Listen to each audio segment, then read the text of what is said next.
What's happening out there, guys? Welcome along to another episode of the 420 News, although it is not 420 and I'm quite well aware of that. What's happening out there, guys? See some of your comments coming in there already. Casa de Stragas, what's happening, my amigo? Dahi's out there as well. We got Hazmat in the audience. What's happening? Hazmat, he says, late one? Not late. Good to see you there anyway. And nice and super high, Hazmat. Great to hear. Nice and baked myself, to be fair. It is a bit later here in the evening, so we do tend to get a little bit friendlier with the bong as the evening goes on. Whilst in the audience, Constant Gardener's out there, Daily Talk or Pad Whelan, Mr. Wes, what's happening? Mr. Finnegan is out there as well, so say a virtual fam. A lamb, hope you're all good. Somebody fine here anyway. Mr. O'Brien, what's happening? Bobby, Mr. Bobby O'Brien says, "Hey, yo, I'm digging the new time, Martin." I'm sure it's much more accommodating, alright, for yourself over there. But yeah, it is what it is for myself here. I'm not able to make the 420 at the moment, but we do want to continue to deliver on at least one weekly stream of cannabis-related news from around the world. And sure, what other time better than 7:10 or 7:10 and 7:10, you know, it's all about the oil, it's all about the concentrates, the dabbing and stuff, but unfortunately I don't got any rosin, I don't have any dabs. I do have my bong, I do have some nice herb. That's like the next best thing. Yeah, the boss man is giving out there in another room. Looking to come on air.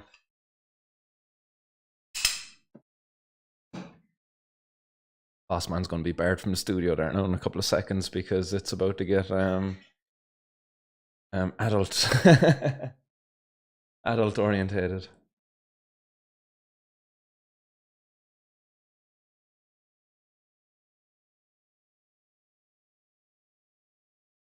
We got nice bowl packed up with herb. That's really hazmat. Got the herb in there.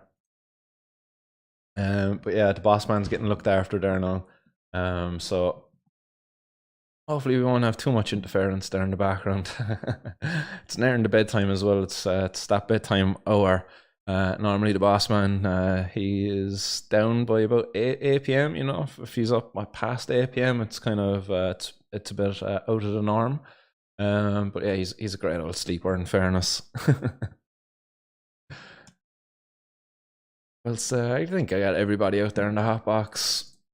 Nice audience out there as well, guys. Make sure you hit that like button, share button. Let me know what you're listening from as well, what you're smoking on. We'll try to frequent the hot box there as much as we can, but we're gonna smoke a bowl there now in a second. You know, priorities and all of that. Not that you're not that important, like, but bong, it's like, come on. Forgive me, guys.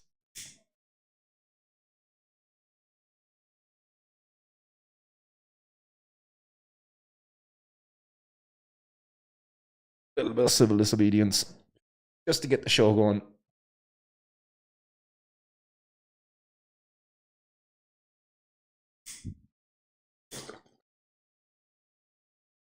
When I used to have my old webcam, I used to always blow the smoke at it. Then I got a new DSLR. Somebody gave out to me then in the comment box one time, hey, don't be blowing smoke at the camera, you wreck your lens. So I don't really blow smoke at the camera that much anymore. I tend to blow it past it. Mr. Mackey, what's happening? Hi and homegrown out there. Says a late one. Aye, good to see you, Martin. Hope you're well, mate. And he says evening to everybody else out there. Yeah, Mr. Mackey, we've had to just change around the 420 news schedule just as 420 has just become unavailable for myself at the moment. So 710 has become the next best thing. And Wednesday evenings, midweek, so why not break up the week with a bit of cannabis team news from around the world and a few bits of civil disobedience as well. Hopefully you're all joining in the civil disobedience out there as well in the audience. What you think? Should I open up the Hotbox phone line in a while? Should we take calls? We'll see. We'll see. What shall we do? We could take calls, all right. We'll see. We've a couple of news articles to get through. Just thinking there, would we take calls, get people's opinions on the news?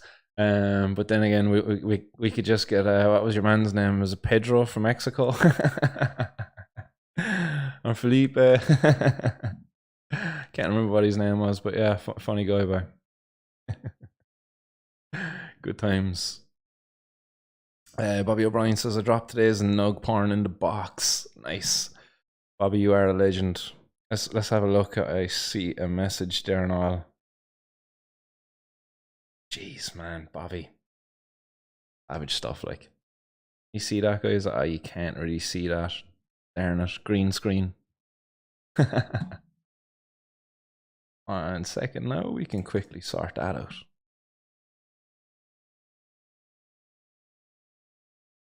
Boom, there we go. Just 1 second. Now you see this? Boom. There's some nice nug porn. Ghost face mince. Bobby O'Brien always dropping that fire in the 24/7 Martin's World Hotbox. If you're not already a part of that Hotbox, guys, all you have to do is click the link in the description of the show and download Telegram if you don't already have it. Oh, Bobby, that looks like serious fire, man. Ghost face mince. The names are just epic. Nice one for always sharing with us the goodness that's available there in more fucking I don't know what I say, more sensible lands, because recent events over in America seems like things are going a bit backwards. The abortion stuff, you know what I'm on about. Whatever your feelings are in that, I definitely think women's choice, you know, that's my thing, but we won't go too much into that because I don't want to fall out with anybody out there. Although if you do think women should be forced to illegally get abortion, then what are you doing here? Like, you know, it's kind of like what the prohibitionists are doing to us with drugs. But yeah, let's not get dwelled down on that one anyway. I know Homegrown says it's 420 somewhere, and that it is. It's 420 somewhere. 420 world clock says it is 420 in Norona, South Georgia, South Sandwich Islands, Miquelon, Nuuk, and Greenland. There you go. 420. There it was in those places. Let's blaze another one quick, but while it's still 420.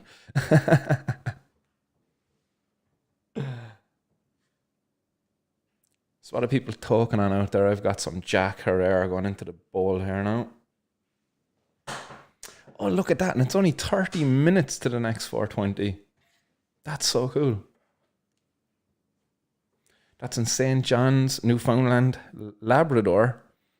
Where have I heard that name before? Shout out to Cheech and Chong. Glace Bay and Halifax. There's actually a place out there called Labrador. Epic. Did anybody else know that there was a place out there called Labrador? I didn't. That's news to me.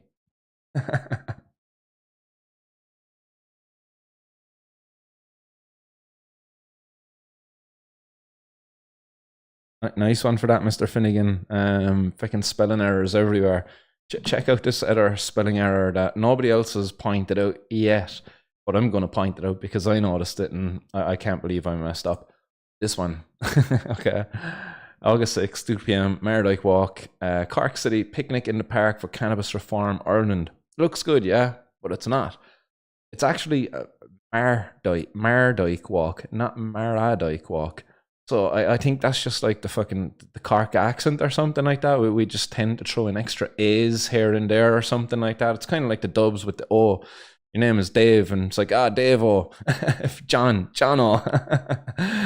So I think that might be just a Cork thing. So there we go. We see that happening in a physical sense, manifesting itself in a physical sense. Mardyke. Like, I just think that's a pure Cork thing. I don't know, I could be wrong, but anyway, it's actually spelled Mardyke, Mardyke. That extra A was a mistake. Nobody's pointed that out yet, but no, I have. And that's my reasoning behind it anyway. That's my excuse as to why I made it. Right, let's blaze up this bowl again as it's almost 4:24. And you know what that's about?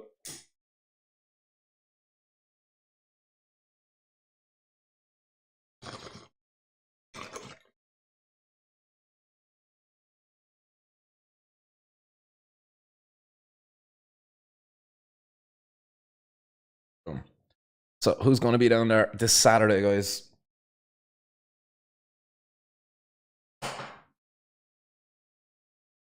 And let me know of any other spelling mistakes I make out there. Oh, nice. Cassa's got the Keith Blunt going. Nice. Happy days. What else out there? Barry Fields just getting into the hot boxes. Before they were used for hunting, they were used for dragging in fish nets.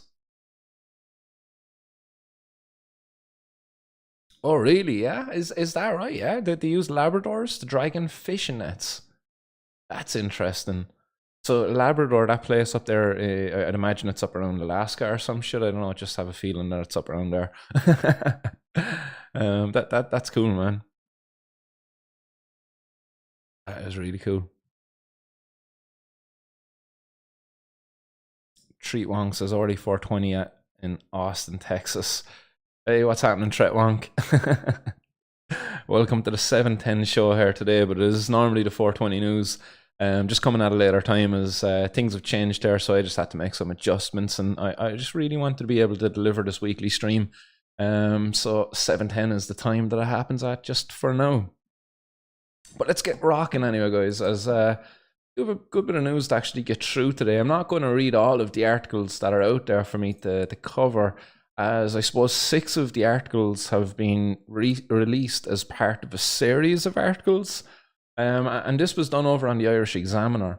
So this is a positive thing. I feel it's a very positive thing because the vast majority of the articles were arguments in favor of legalization or decriminalization, or both.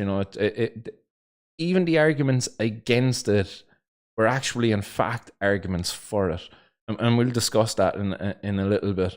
But these articles were over on the Irish Examiner, and they were done by a journalist by the name of Anne Murphy. I'm going to just quickly throw up her Twitter page and give props to her because fair play to her for doing such epic Trojan work. I think it's great to see coverage like this that's been out there. So here's Anne Murphy, and if you want to give her a follow over on Twitter anyway, at Crafty Reporter. So hopefully Anne doesn't mind me giving her a shout out there.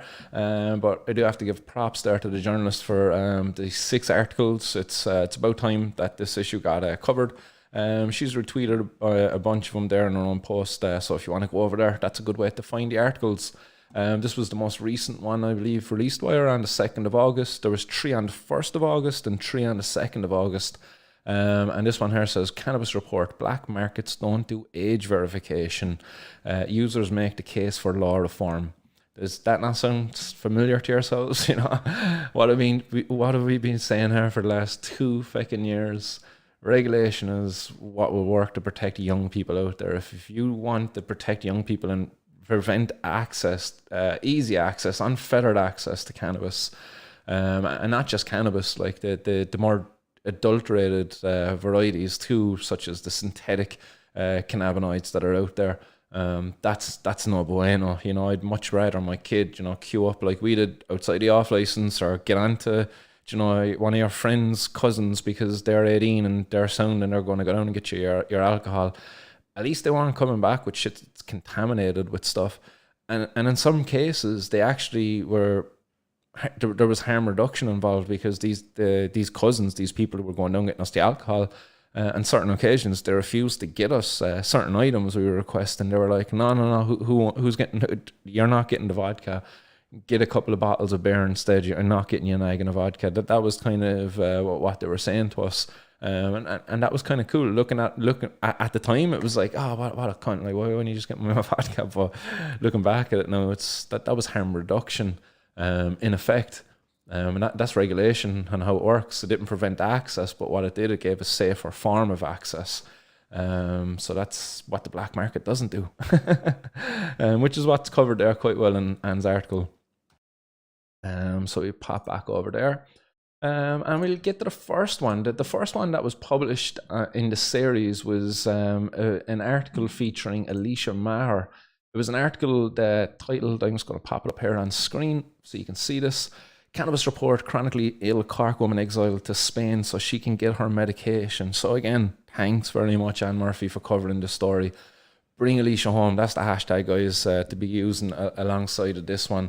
Alicia Maher is stuck over in Alicante, and all because of our prohibition of cannabis here. If we didn't have prohibition of cannabis here, Alicia would be able to get access to what she needs to ease her pain, to live a better quality of life, and not to be stuck on the opiates that the doctors were prescribing her while she was here, because those things didn't agree with her. They didn't provide her with a quality of life. They didn't reduce the pain sufficiently. Unlike cannabis reduces the pain sufficiently, and it also didn't take away from Alicia's ability to live her life.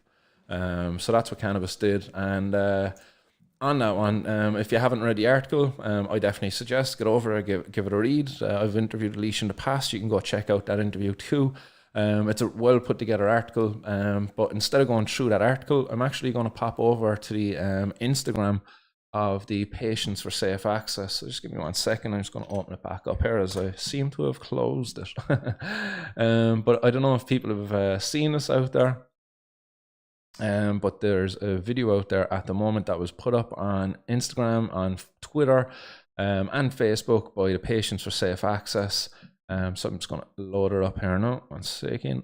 Boom, there we go. Again, shout out to the Hazmat, you absolute hero. The Stream Deck is so handy. So there we go. Where's the audio? Sorry guys, that was loud. On the stage here are have to live somewhere else to get the access and support they need. Tell me a little bit, Alicia, about what the experience is like as a chronic pain sufferer, please. Well, it's fine now since I got cannabis. So I suffered from chronic pain for about 10 years altogether. I only went to have my tonsils out, ended up with a colostomy bag on my stomach and a broken bone in my back. And for those 10 years afterwards, I was just treated with painkillers. So I was taking tramadol, Palexia, amitriptyline, Lyrica. I had pain patches on all the time. And for about 2 years, I didn't leave the house with the pain. I was 35 at the time, never tried cannabis in my life, never smoked it or anything. The first time I took it, I was still taking the 30 tablets a day. And I tried the vape and the pain went down, and I couldn't believe it. I was crying, I was laughing at the same time. I just couldn't understand how something it looked so insignificant could just get rid of the pain.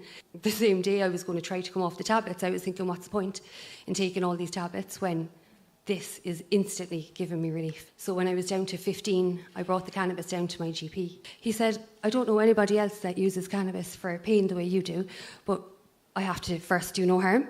So he said he actually agreed on that day then to apply for the ministerial licence for me. He applied 3 times and they rejected the application 3 times because he didn't have a consultant. So I had to wait a year and a half to see a pain consultant, which is nothing. Like I thought it would be 3 years. So in the meantime, then in November 2019, we moved to Spain because I knew that I'd be able to access it through the clubs there. I came back then in January 2020, met with the pain consultant. By that time, I'd completely come off all the tablets and I was just using the cannabis on its own. And he said the same thing. He said, it's incredible. He said, I can't believe that you actually managed to come off all those tablets in the first place and replace them with cannabis. And he said that he'd apply as well. And it was successful. But I wasn't prepared for the cost. I thought it would be covered on the medical card, the same as the 900 tablets a month were, you know. So obviously then the cost of the cannabis was over 1,000. It was about 1,500 a month at the time. It's less now, but I obviously couldn't afford it. So I went back to Spain with my license and my prescription and no cannabis. So, and that's been it since. I've been going to the clubs in Spain. Actually, during the lockdown, they all closed down, but somebody here put me in touch with a wellness clinic, and they just asked for my prescription from home, and I send it up to them every month, and they post down the cannabis.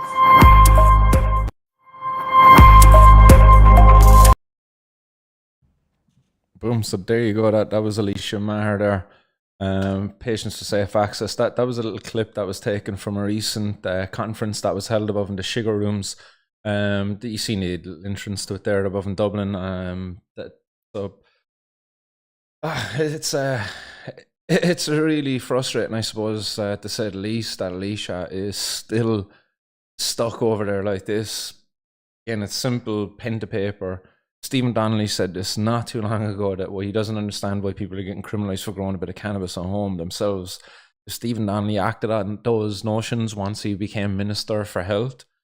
Alicia could have been home a long time ago. If we had the right to be able to grow our own cannabis, if we had the right to be able to associate, form associations, grow associations, then people like myself who've got the skills, the knowledge, could grow cannabis in a collective model for people like Alicia, for people like Stephen Garland, who was also on the stage there with Alicia and who was also in exile over in Spain because of the lack of access to cannabis here in Ireland. Stephen Garland's got multiple sclerosis. He just doesn't have the form of multiple sclerosis that's on the MCAP. And even if he did, much like Alicia, that the products, the price, that there'll be other issues there as well that will come up. So it's just not good enough, really, is it? But do get over there anyway, guys, to the Patients for Safe Access. Their Instagram, Facebook, Twitter, wherever you're on social media, you'll be able to find a copy of that clip up there and give it a share, give it a like, and share your thoughts, views as well underneath. All of the interaction will help with the engagement on the video and get it before more eyes. So even a simple thumbs up as a comment there, as well as a like and a share, it really does a lot to help these things just get to newer eyes. But yeah, Hazmat, the Stream Deck, super handy. Bouncing between pages here, it's just the job. While I can keep the Chrome open as well. Scott's out in the audience as well. What's happening, Scott?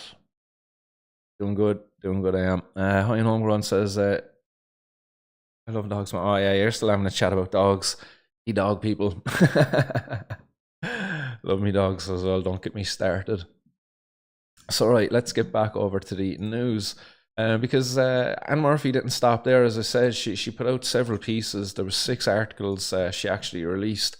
The next article, it was one featuring our buddy Gino Kenny. So I'll pop this up on screen so you can see that. So there's Gino Kenny up on screen, and there's me.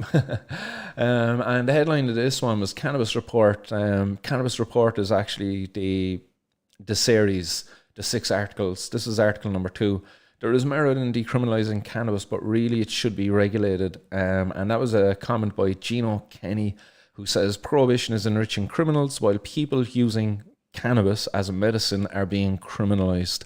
And to right, you know, you got people out there like myself, you got people like Jen Devlin, you got people like Ashland, you got so many. I could keep going on. You know, Amy, that there's so many patients out there who have to illegally use cannabis because we're just excluded. It's just like we don't matter. Your condition, your the benefits you're experiencing, the health improvements there you're getting with cannabis, it doesn't matter because it's a narcotic, it's a dangerous drug, and we have to focus on that and that alone. We can't talk about the benefits because we don't really believe about the benefits because we've stifled the research over the last 50 fucking years into the plant. So you can't really show that there's any benefits because you can't do studies to look at the benefits. They would only approve studies that look at the harms, all because of prohibition. So I'm going to pop that article up there and I'll give a couple of bits out of it and I'll read. I just have to go over to a different app here to read it because there's actually a bloody paywall here because I've went into too many articles apparently. So we'll pop this back up here for you all to be able to see this. Boom, there we go. So Gina Kenny says here that Mr. Montan has been seizure free for the past 6 years after taking cannabis derivative THC oil. And Mr. Montan, that's the case of John Montan, the partner of the TD from Sinn Féin, who has since left Sinn Féin. So some of the articles actually missing here. But he was given what was he given? He was convicted anyway, and I believe given a €200 fine, I believe. But it says here also, in another case in Cork, a man was given 200 hours of community service after he pleaded guilty to growing cannabis for his father, who was ill. And the court heard that this individual here, Oran Cooney from Knockrourke, Dunamore, had been given the plants as seedlings by his father, who used cannabis to medicate for a serious medical condition. Now, I've actually reached out to Oran today just via Facebook because I just happened to come across his Facebook profile after just searching his name. But hopefully he doesn't mind me giving him a message. But hopefully he can come on and talk about his experience, what he has to do for the 200 hours of community service. What's that like? The effect court cases had in his life, you know, the anxiety, depression, the pressure they're associated with it. Hopefully he'll be able to share his experience on that. But that's just one of the many cases out there where medical use of cannabis has been shown as a reason for people's either growing of cannabis or possession of cannabis in Irish courts. But judges are dismissing it and still convicting people and going as far as 200 hours of community service. Like if you were to tot that up, that's let's just say like it's $10.50 minimum wage in Ireland, but let's just say a tenner per hour, 200 hours. That's €2,000. That's a lot of money. That's a lot of money there that a person is kind of being given over in terms of like the value for their time. If you were even just putting minimum wage in it, this individual, he could have a decent job. He could be getting a decent job, but he's going to be denied that opportunity now because of the community service. Real shame. So it goes on to say here within the article that TD Gina Kenny is hoping to introduce a bill before the Dáil to end the criminalisation of cannabis. But it seems that has changed. That Gina Kenny is actually going to be putting forward an amendment to the Misuse of Drugs Act in September. So fingers crossed that's something that can get over the line. But I don't think he's actually going to be putting forward a bill in September. But maybe later in the year he could put out a bill. But I think there's an amendment actually going to be put forward first and voted on, I'd imagine. But it says here he believes that cannabis should be legalised and regulated like alcohol to take it away from the black market and to end people being sanctioned for its consumption, cultivation and possession. And it says this article is part of a series in the Irish Examiner and the print and online outlining arguments for and against regulating cannabis as a medicine. And it says here, click here to read the entire series, which is really handy. I'll click in there actually because I didn't see that there a while ago. And there you go. There's all the articles and headlines. That's a nice handy little one. Has them all there in one go. I'll share this there with you in a minute. Yeah, we can do that there with you in a little bit. I'll just put it in the YouTube comments there just in case anybody actually wants it. Boom.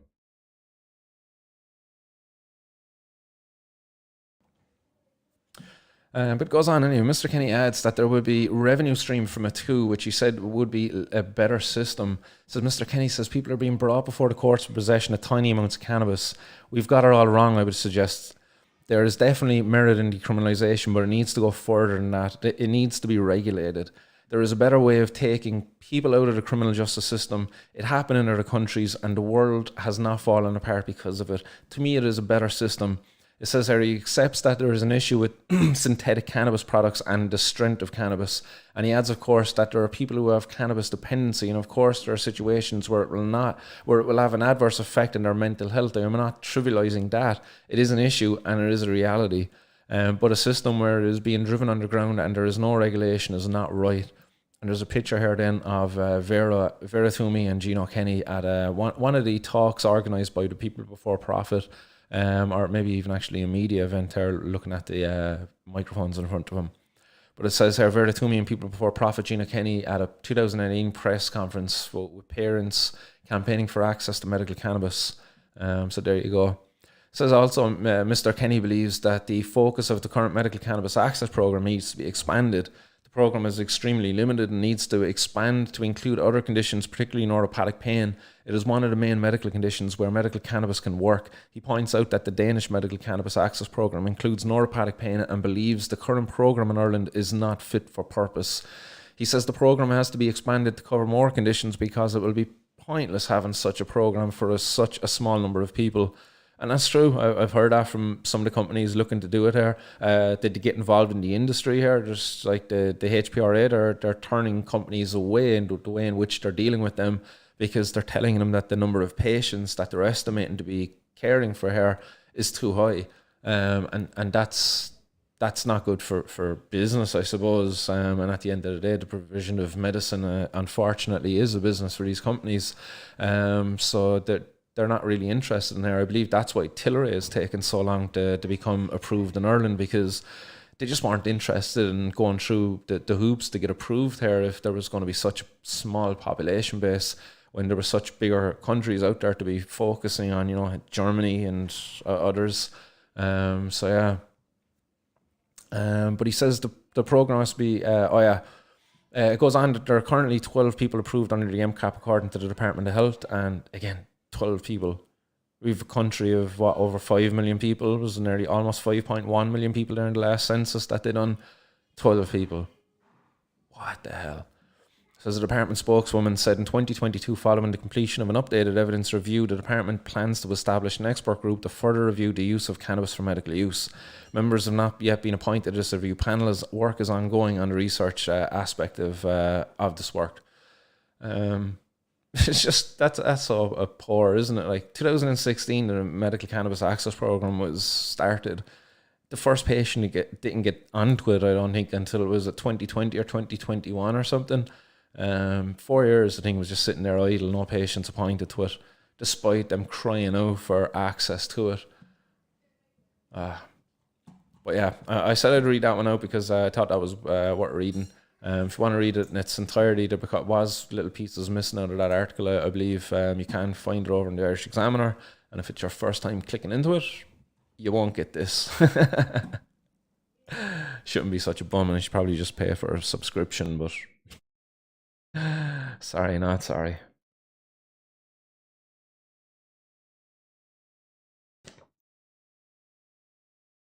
Jessica Dean says, use pharmaceuticals that destroy you from the inside out. I certainly had a very bad experience anyway with that. Currently in Ireland, if you don't already know, they require you to try the available medications for your epilepsy, in my case. And one of those medications was known as Keppra. And that medication made me go stinky bonkers up about. Like I was getting all sorts of agitated, crazy mood swings, suicidal ideation and stuff. It was just it was something I had not really experienced before from a medication. Never in my life before have I experienced a medication that did that to my head. They put me on that for like 2 weeks or something, 3 weeks, and I just stopped it because it was just getting too much. I was going to end up driving my car I was going to end up just jumping off a bridge. So yeah, no bueno, no bueno. But yeah, meanwhile, when I talk about cannabis, it's like, no, we can't do cannabis. We'll try on these other medications first, though. Oh, Casa with the link. What is this? I have not seen this, Casa. This is news to me. Breaking news here, thanks to Casa. Right, let's go through this with all you watching. Tilray.ie. So Tilray are a medical cannabis company, Canadian, and I suppose they're going global. But yeah, look at this. Only necessary. Pioneering the future of medical cannabis. 20 countries, Oh, 5 continents, 70,000 plus patients, hundreds of products. One global medical cannabis leader. We are Yes. Tilray Medical, bringing our patients around the world We are number access one. to more choice of top quality medical cannabis products and world-class brands. Tilray Medical, global pioneers in medical cannabis. Visit us today at tilraymedical.eu.com. It's hard to think while there's ads out there like this right now, there's people still locked up behind bars for the very same plant. And people like Oren who are doing 200 hours community service as well, you know, and other people out there who've got criminal records for this very same plant at this company, which is making billions, I would imagine now at this stage, hundreds of millions anyway at least. But yeah, Tilray.ie, Tilray in Ireland.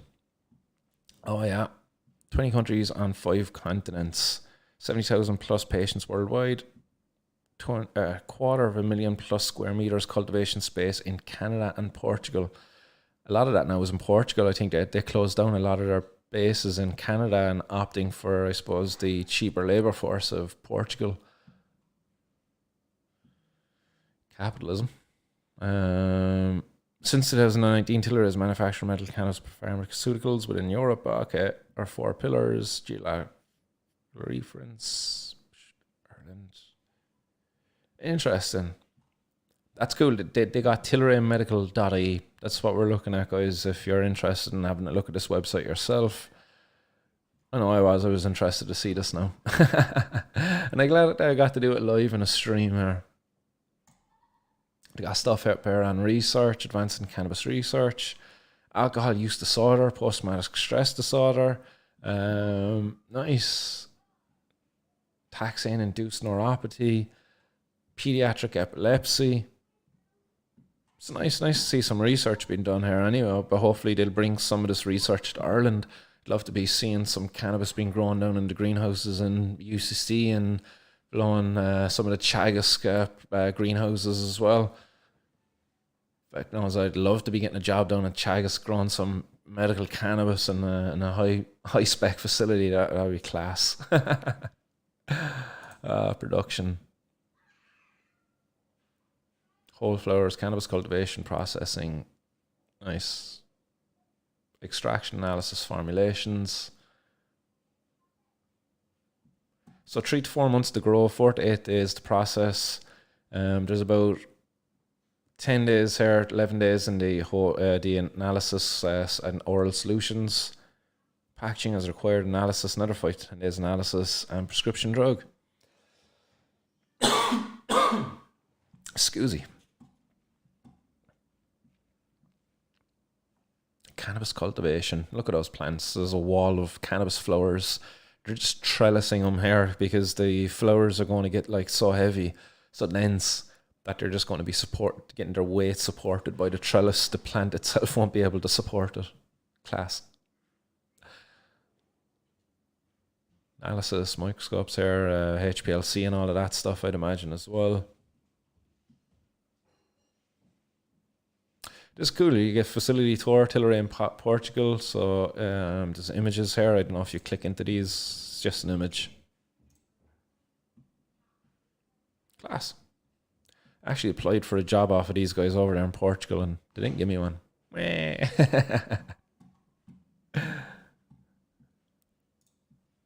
yeah, Tilray. Go on, Tilray.ie. It's interesting to see where Ireland is going to be in a couple of more years.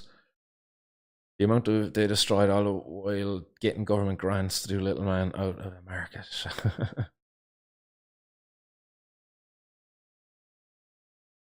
Yeah, that's right. Our products have been accepted for use for qualifying patients under medical cannabis access program. That's right. Tilray have a product that have been recently added to the MCAP.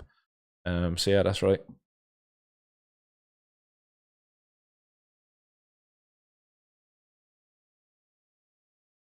Yeah.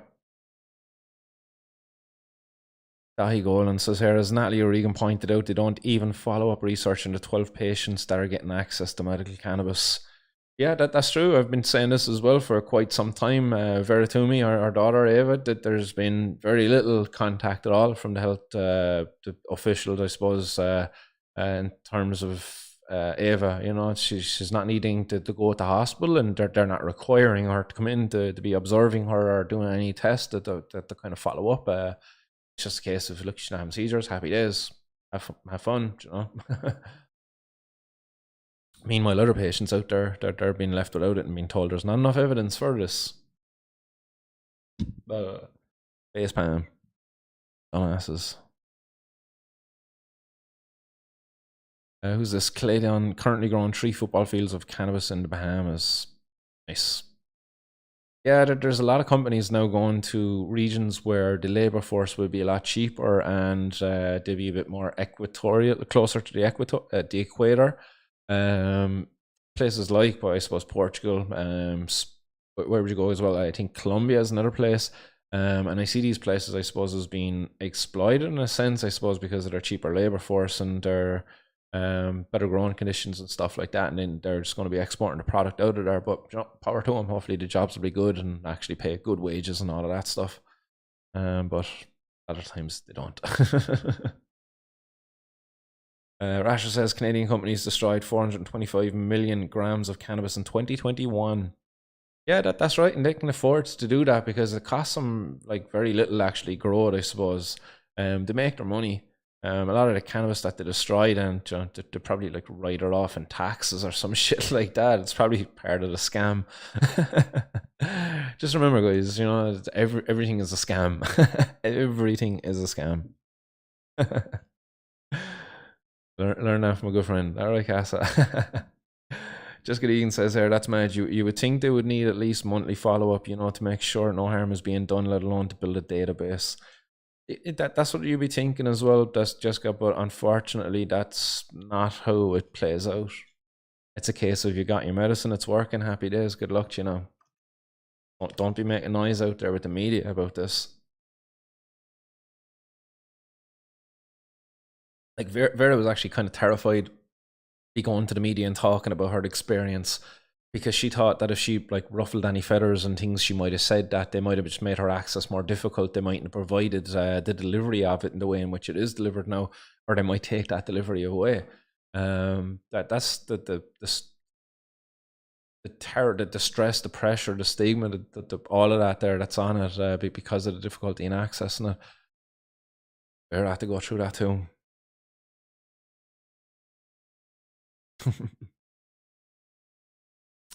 Oh, Birmingham, England, not Bahamas. Ah, nice one, Blista. Sorry, when I see B.HAM, I thought that was Bahamas.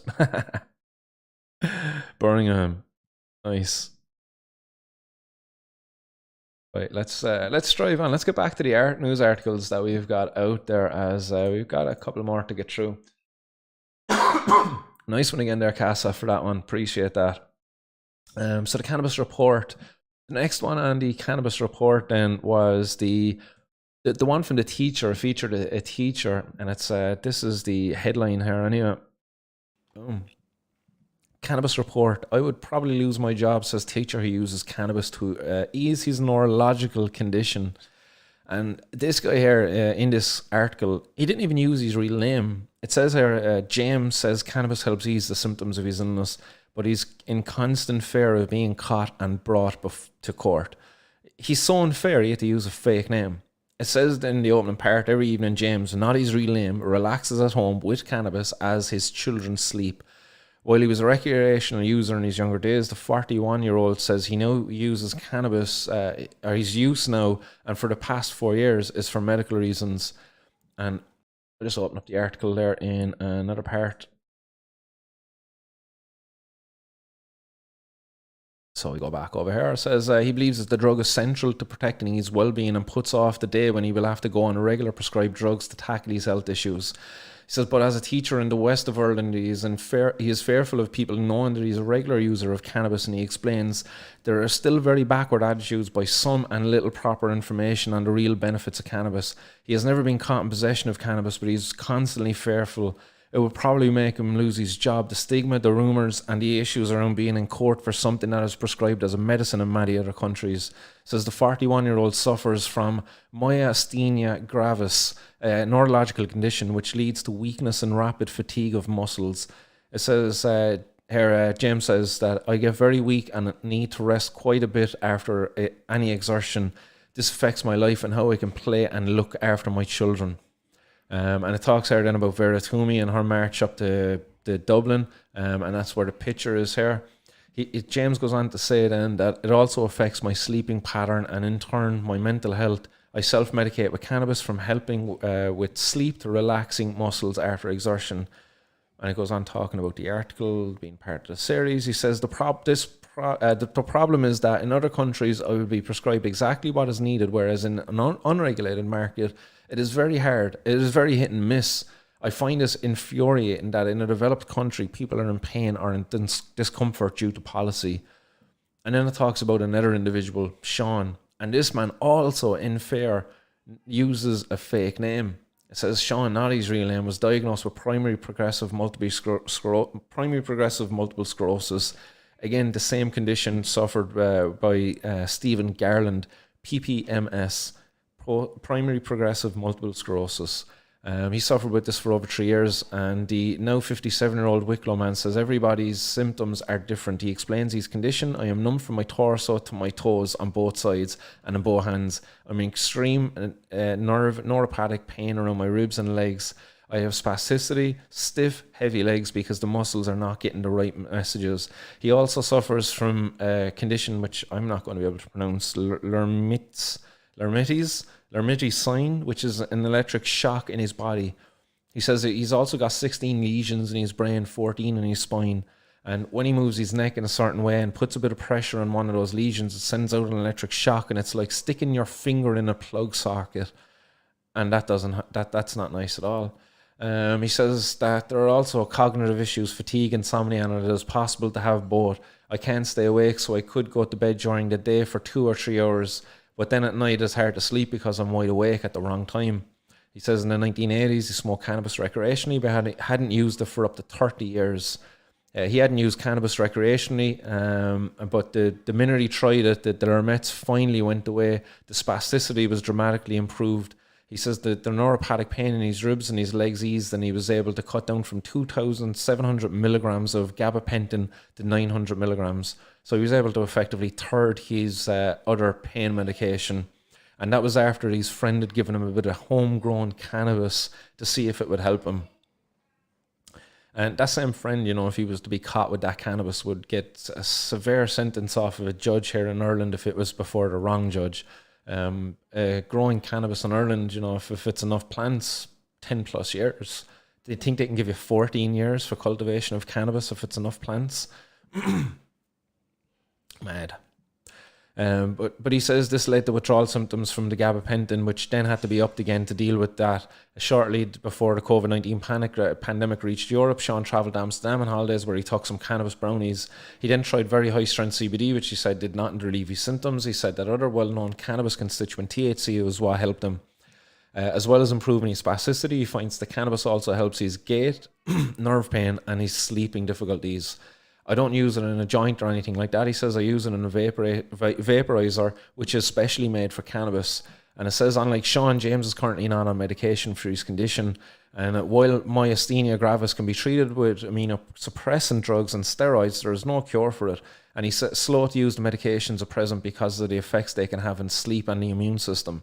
And he's dead right. And this is where it comes down to patient choice. When a patient is able to go and weigh up the options that are there, you can use immunosuppressants and steroids, but it's going to be a lifelong treatment, and these things are going to wreak havoc upon other systems and organs within the body. Or you can use cannabis. It'll reduce some of your symptoms. It won't cure you, but it's not going to come with all of these other nasty side effects that these other drugs come with, you know. Oh, but cannabis causes schizophrenia. Hang on a second. Like, is there really a provable link between cannabis use and schizophrenia? Or is it just the age-old, you know, oh, well, there's people with schizophrenia who've used cannabis, and, oh, yeah, well, cannabis must be causing it. It must be a part of it, you know, the Bobby Smith fucking mentality. And that's most likely the case. cannabis doesn't cause mental health problems. The medical use of cannabis, it has far, far less risk than the use of immunosuppressants and steroids, to be fair. Like, the patient should have the choice. So this is where it comes down to your rights as a patient, your rights as an individual, your rights as an individual with your sovereignty, as in terms of your medical treatment and what you consume. It says here, for the moment, self-medicating is working fine. I tried to follow what people in the US and Canada who are prescribed cannabis for it are doing. He says he finds it easy to source cannabis in his area in the northwest of the country. He says, I don't grow my own cannabis. I probably will in the future, but with small children, I just don't have the space or the time. Some of my friends do grow, and that is where I get some of the cannabis that's needed. It is also the best as it is organic. You know what is used to grow it, and you know exactly what you're getting. He says it is created for what you need from it medicine-wise. So, like, again, shout out to the people out there who are growing cannabis and helping out their friends like this guy. Because you're all, as I say, fucking all heroes don't wear capes. No, some grow cannabis. Shout out to Green Tea, like another absolute hero out there that was growing cannabis and, just doing the right thing. It would have been for anybody. No, nobody should be in prison for cannabis. Nobody should be in prison for cannabis. Says patients whose symptoms are eased by cannabis point out that cannabis is not solely a recreational drug and also has some powerful therapeutic properties. It goes on here, I think this is James saying some cannabis is great for alertness and creativity. He says, I need the relaxant more. He says, adding that the non-uniformity of what he is taking is because the drug is not regulated in Ireland. Trying to source in Ireland is a big issue for Sean too. He says growing it is a big risk because of the smell and the draw on electricity used for the heat lamps. They're not actually heat lamps, they're high intensity discharge lamps. Just so you know, Sean. But anyway, he says the price in the black market is crazy. There is risk attached to it buying it, and there is fear of additives being in it. Another aspects of his using cannabis which worries him is the risk of being caught and having his driver license revoked. And that's a big issue for patients. But I will say, Ireland has a progressive enough policy on that actually currently at the moment. If you're a legal cannabis patient, of which there are only 12 in Ireland, we've actually adjusted our laws to accommodate for those people already, and that's really cool. So credit and kudos to whoever made those amendments. Fair play to you, because there is progressive. It allows for a cop to actually use discretion, and it allows the patient to be exempt from the roadside drug test, and instead, have to maybe do a sobriety kind of type test. Or otherwise, it might have been be based on the observation of the guard in terms of whether they observed you engaged in dangerous driving, and at that point they can then ensue that you might be driving intoxicated or under the influence or whatever the case may be there. But anyway, it goes. I'm used. But if I'm using it when I can get it. Says Sean, for example, if one of my mates has grown a plant or he knows someone who was selling it, I get little bits here and there. I get it about once a week. If I can stretch it out, I might get it 2 or 3 days out of it. It says Sean is currently on 14 different medications ranging between 40 and 44 tablets a day. He believes that medical cannabis would help him to reduce the level of medications to 6 to 10 tablets per day, because there would be no need for him to have the medication to control his spasticity, his lormettes and nerve pain. He is on 9 tablets per day just for the nerve pain. A new product due to come on the market in Ireland shortly, which believes Sean would help him, was introduced by, guys, here we go, Tilray. One of the first companies to be licensed to produce medical cannabis in Canada. He has applied under the Medical Cannabis Access Program for the product, but his application has not yet been approved. No surprise there. 1 sec. It says the product contained both CBD and THC, and is one of only 2 drugs under MCAP which are approved for spasticity and multiple sclerosis. It says, however, the Tilray product is the only one available of the 2 which will be reimbursed by the HSE. Sean says the MCAP scheme needs to be expanded to include conditions such as chronic pain. Well done, Sean. Get it in there, you legend. Sean, if you ever want to have a chat with me here, or James also, I'll do my best to hide your identity. I can hide your image and all of that stuff, but your voice, I can alter it, but it just takes away from the quality of the interview. But if you are out there, if you happen to come across this, if people happen to know these individuals and if they would like to discuss this further anonymously, I would love to chat with you guys. But fucking well done, kudos to both of you, because you're legends for speaking out as you did. I know it's not easy. Even just talking with the journalist on the phone, you'd be worried that that journalist gets pulled in by the cops and their phone gets taken or something. People can be really paranoid, like. But yeah, then it talks about the MCAP here, 12 patients. Sean is currently waiting for the double hip replacement, as well as the effects of the steroid medication given to him to deal with the flare-ups. He now suffers with avascular necrosis, a condition caused by the medication cutting off the blood supply to his femurs and the balls of both hips. And the balls of both hips have crumbled away, leading to extreme pain. So get this, right? They won't provide him with cannabis, but they give him steroids. And the steroids cause his this avascular necrosis. But that's okay, it doesn't happen to all the people, but it happens to some people. And then it's, cannabis, meanwhile, it's like, what? You won't give it to people? You won't let people to medicate with a natural plant that doesn't cause this effect? Oh, man, what a crazy medical system that we operate within. Or we have to be treated within, I suppose. So Sean says he believes that if he had been able to use THC instead, he would not have suffered the bone loss and would not now require double hip surgery. And again, you think of the cost here of this, because like the war on drugs is war on us. It goes not only to people who use the cannabis or any other drug, it's just the everyday taxpayer. Because the taxpayers are going to have to foot the bill for this individual, because this individual obviously is going to end up on disability now as a result of this treatment and stuff like that. And that's going to be something that we're going to be footing, John, that the hospital state, it's going to be all covered by taxpayers. Whereas if we just had a proper medical cannabis access program, we could be preventing the loss of the bones here, and then preventing the need for the surgery and the hospital stay and all of the other medication to deal with the pain associated with the loss of the bones. Oh, man. Crazy. And Sean says here, a natural herb that is freely available in many countries and grows wild on the side of the roads and is approved in Malta and most of America, Amsterdam, South Australia. A plant that is available in places to use recreationally would have stopped me ending up to having a double hip replacement and all of the money that will cost to the HSE.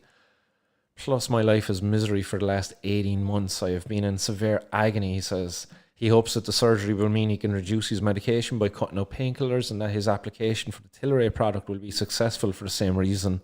He says James uses cannabis every night, but as a father to young children, he waits until they are in bed. And that's because of the stigma and the fear around it. He doesn't want his kids to be like, oh, what's that daddy doing? Oh, daddy uses cannabis. And then meanwhile, his kids going to school the next day and, yeah, my daddy uses cannabis to treat his pain or something, and then meanwhile the fucking teacher gets on to tussle and the cops and Gaff gets raided because he's using drugs around these kids, because that is what potentially could happen. That is the reality that we're living in here in Ireland today under this fucking stupid model of prohibition. He says this is the best time anyway to use it. It helps with his muscles and his sleep. He says I would not use any machinery or drive a car at this time. He's been using cannabis for self-medication for the past 4 years, and he says his use before that was purely recreational in his younger days at college parties, for example. Although using every day, James says, I do not believe that I am addicted or hooked. No, you're not. You're a patient. Like, there's a person out there who has to take pain medication every day, has to defend themselves that I'm not addicted. If say for myself, I have epilepsy. I have to take epilepsy medication every day. Am I addicted to that? No, I need it. It's my treatment. It's to prevent my fucking epilepsy. It's to prevent seizures. It's not an addiction. He goes on to say, people get addicted far more to their prescription drugs, which have lasting consequences. There have been times where it was difficult to get, and this really affected the use of one of my arms especially. And he says many studies in Canada are showing that with a regulated market, the benefits from a healthy use of cannabis have been positive. So again, the benefits towards the health of individuals, the health of patients, and also in terms of the use of cannabis, the overwhelming effect has been positive from the regulation of cannabis in Canada, he's saying. It says cannabis possession by adults over 18 has been legal in Canada since 2018. It's also been legal to grow up to 4 plants per residence for personal use since 2019. Sale of cannabis edibles and concentrates is also legal. And James says that self-medicating with cannabis helps him to hold down his job, which he says is stressful at times. And I think about that, you know, there's just people out there think people should be fired for using drugs and whatever. They shouldn't be allowed to have a job if they're using drugs. But like, cannabis is helping this guy hold down his job. He says, I get up much easier in the morning and feel much better because of cannabis. I have had to give up sports because of my diagnosis, but I still enjoy swimming and hill walking. It's drugs like alcohol that I've had to greatly reduce. He says coffee also affects his muscles and can lead to weakness later on. As these are regulated, at least I know what I'm dealing with and can plan accordingly. And there you go. Like, this is an individual recognizing what his body is benefiting from and not benefiting from. And he's acting accordingly. And if cannabis wasn't benefiting for this individual, he wouldn't be using it, but it's benefiting for him. So why should he be judged? Why should he have to hide his name, hide his identity because of that? The mind just boggles. I just become speechless at that point once I just try to think and rationalize it. There's no rationalizing it. This man shouldn't have to do that. There's just no logic at all for it. It's just because of the prohibition, the fear.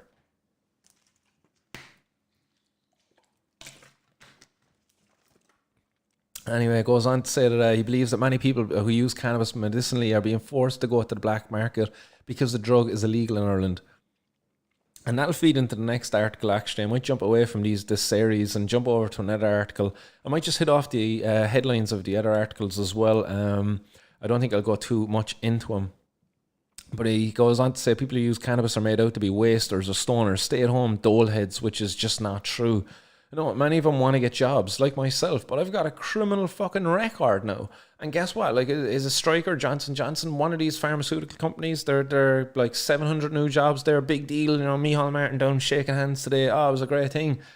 I've got the qualifications for that. I got my GMP. I've got my master or my honours degree there in biological science, herbal science to be exact. And I should be able to walk into these places. I know how to work the SOPs. I know a lot of the equipment, the lab processes and all of that stuff because of my convictions. No, sorry, mate, not today. You're going to be turned away, you know, because of my upcoming court cases. No, not today, you know. So there lies the real reason why people would actually end up, you know, kind of fulfilling this fucking fallacy that people who use cannabis are doleheads and stay-at-home wasters. It's like, no, it's people who use cannabis who get caught with it and who are out about it tend to be in a situation where it's difficult for them to get a job because of that, you know, because they have convictions and all that crack. He goes on to say this is again about education and backward government policy where the likes of Vera Twomey had to fight tooth and nail for her daughter's care. Many people have immigrated to Spain and more progressive countries too, he says. He is more aware of people who have had to move abroad to countries such as Spain to be able to legally access cannabis for health conditions. You know, people again such as Alicia Maher and Stephen Garland. He believes that the current state of policy on drugs is enriching drug gangs. And unfortunately, I believe we will be one of the last to see change in Europe, and that will be to the detriment of many citizens in this country. And guys, that'll be on my dead body. I swear to that. Like, no, we are not going to be the last to change this in Ireland. Because we can do this. Like, if the people just got united behind us, when we think about this, cannabis is the most widely consumed drug out there in society, a illegal drug in society. There's enough of us out there. If we weren't so unfair of the authorities, but like you see what was able to be done above in the Phoenix Park. We all went out for the picnic. We'll see what's going to happen here in Cork again on Saturday. Let's fingers crossed for a nice turnout down there in the park. Let's hope that the sun shows up anyway in the least, and we all have a nice day. But if we were to just take that crowd of people, and if we were all just to march towards a Garda station, and if we were all just to sit down and have a protest outside of the Garda station or maybe inside of the Garda station and be like, look, we're all here right now and we all want to go to court. Like, and if we were all to do that as much as possible, you know, across, I don't know, a couple of weeks, couple of months even, once a week, I don't know what the case may be, but the system would crumble, guys. I'm telling you right now, the system would crumble. The people at top would have to address it because they wouldn't be able to accommodate for it. Right now, the justice system, it's already at breaking point. It's been at breaking point for ages. I've been saying this idea for a long time. If we march to the Garda station, just hand yourself, and I done it myself, guys. It's not that bad. The guards are actually in shock. They're like, oh, what? And you just tell them what to do. You tell them do their job. I'm giving you cannabis and I want to go to court for it. I believe the law is wrong and I want to challenge it in court. I'd like my day.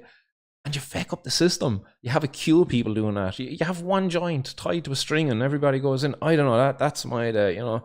I think we could change it a lot quicker if the people actually acted on it. If we stopped waiting on these policymakers. Like, don't get me wrong, like, there's good policymakers out there, there's good politicians out there. Not all of them are bad, but by God, is it infuriating to be dealing with them. You know, Gino Kenny is as great as he is. He's our hero. You know, he's our champion for cannabis policy change and stuff like that. But like, man, when did he announce the bill? December 2020. It's now August 2022. It's like, come on, like, this is fucking so infuriating. Why is this at a snail's pace when there's people's lives at stake here? People's like getting locked up. There's people are dying as a result of not having access to cannabis. There's people suffering in pain without access to it.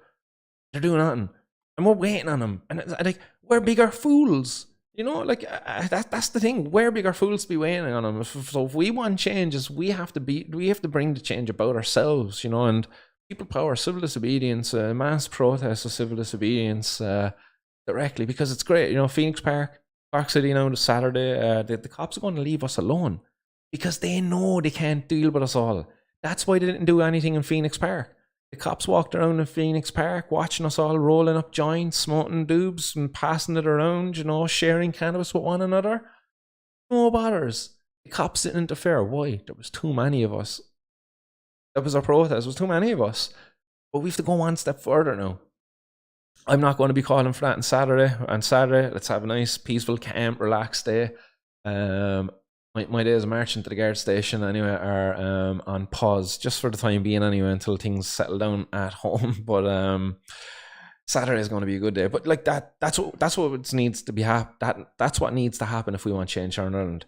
Because if we're going to wait around for a citizens' assembly and something to happen off the back of that, well, guess what, guys? 2024 or 2025, we're going to be still here talking about these same fucking stupid policies, these same stupid court cases, the same suffering of patients. We might have an improvement there with the medical cannabis access program, you know, but like, we might go from 12 patients to 120 patients. Woohoo!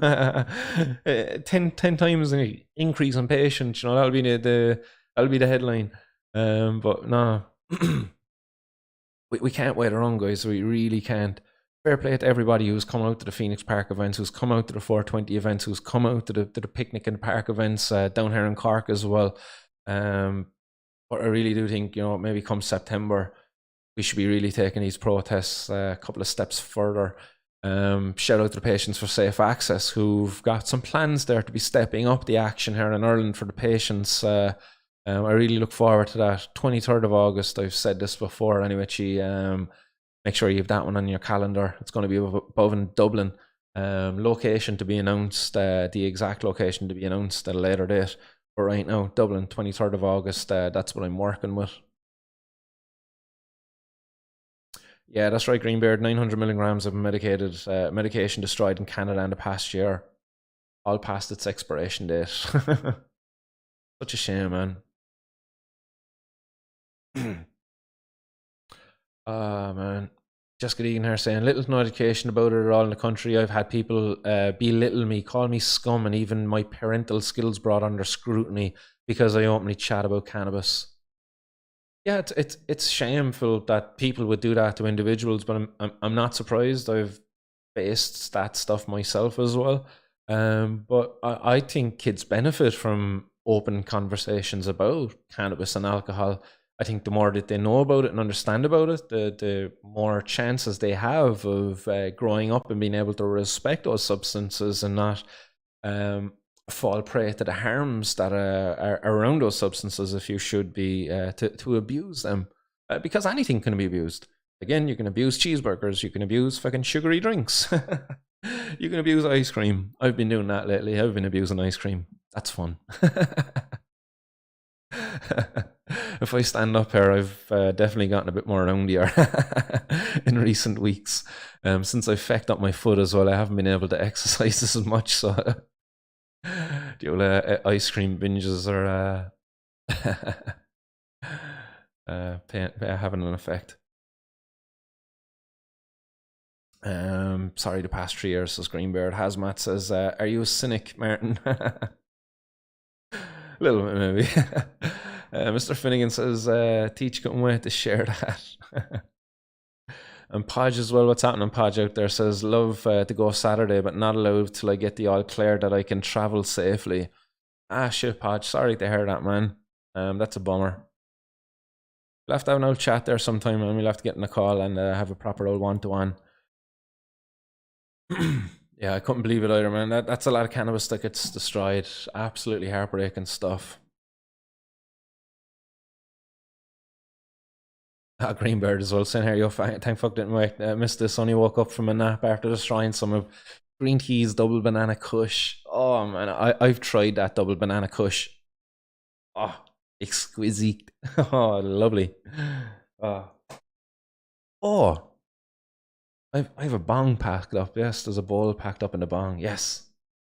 Yeah, Ferg, your bong's getting well used here. We got clean water, lovely clean water, but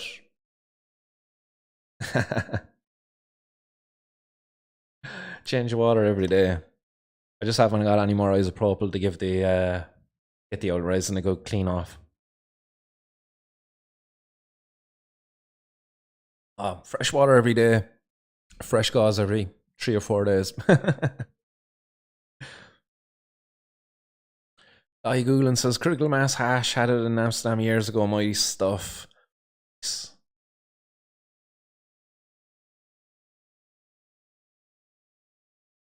What's that? Diagol Hagenaz or what?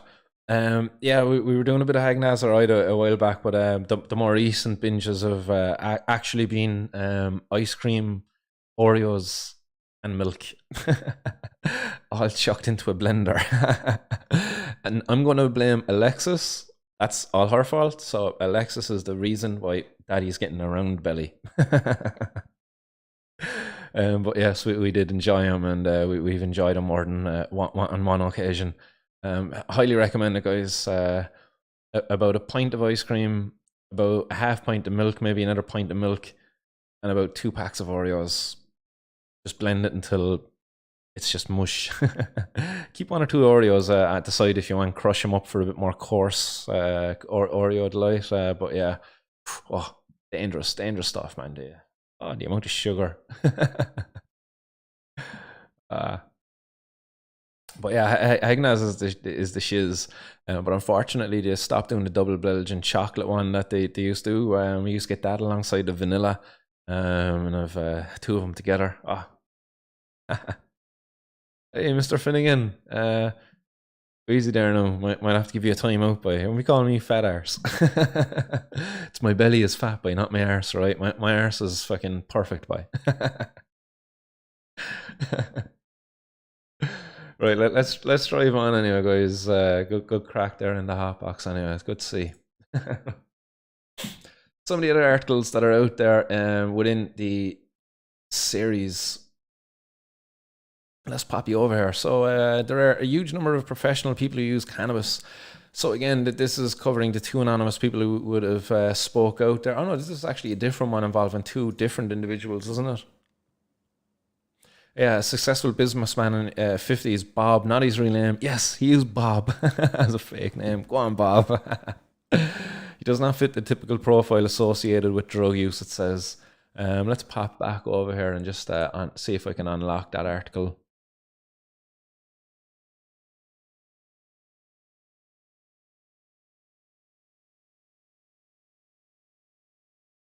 There we go. So it says the headline anyway. Cannabis report: black market does don't do age verification. The users make the case for law reform. Okay, I don't know why that one opened up. Did I click the wrong article? Oh no, it's talking about Bob here. Same headline, different or same article, different headline.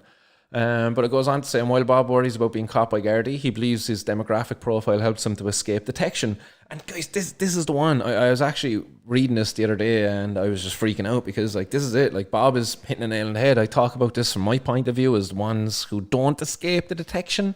Because I fucking wear a hoodie and I'm walking around the north side of Cork City up in the Glen or whatever, hanging around with my cousins and shit like that who's might have been known to the cops because their parents might or might not been involved in drug dealing or some shit in form, you know, selling a bit of hash, not that bad.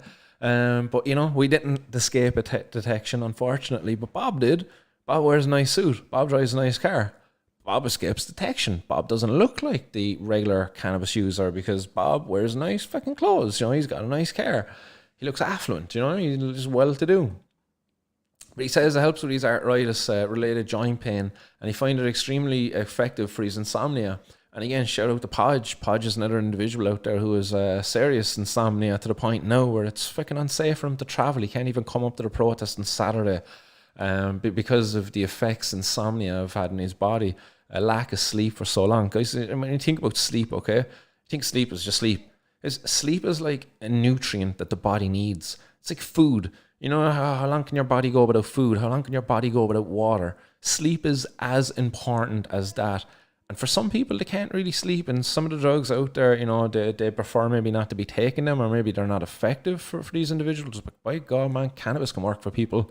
And Podge's one is, again, one person who always comes to mind when I hear about insomnia. I always fucking think of Podge and the shit he has to go through because of it. But yeah. But he goes on, this individual anyway, not Podge, goes on to say that as an adult with attention deficit disorder, ADD, it provides me with a way to relax, socially engage with others, slow down, and to be introspective. I also thoroughly enjoy it. And there you go, like there's another benefit of it, and it's to do with the mental health aspects of cannabis in terms of its therapeutic benefits there for people with ADD. I know many people, again, shout out to the Cosmic Flake. Another individual out there who believes that he's got, I think he said undiagnosed ADD, and has been speaking fucking extremely highly of the benefits of CBG, cannabigerol, another cannabinoid there found within the cannabis plant that helps with his symptoms of ADD. But again, you know, people just come to mind as I hear conditions coming up here. I can't help but talk about them and bring them out there and let people know. But Bob says his ADD leads to him having some social anxiety issues for which he finds modest consumption of cannabis very effective, allowing him to enjoy events. During his 30s, he was mainly absent from cannabis and had a young family. And says he explains, I internalized some of the drug war propaganda around harms, and as I was also building up my business, I was afraid of the impacts of being caught. And he says it was also during this time that issues with insomnia and anxiety became more acute for him.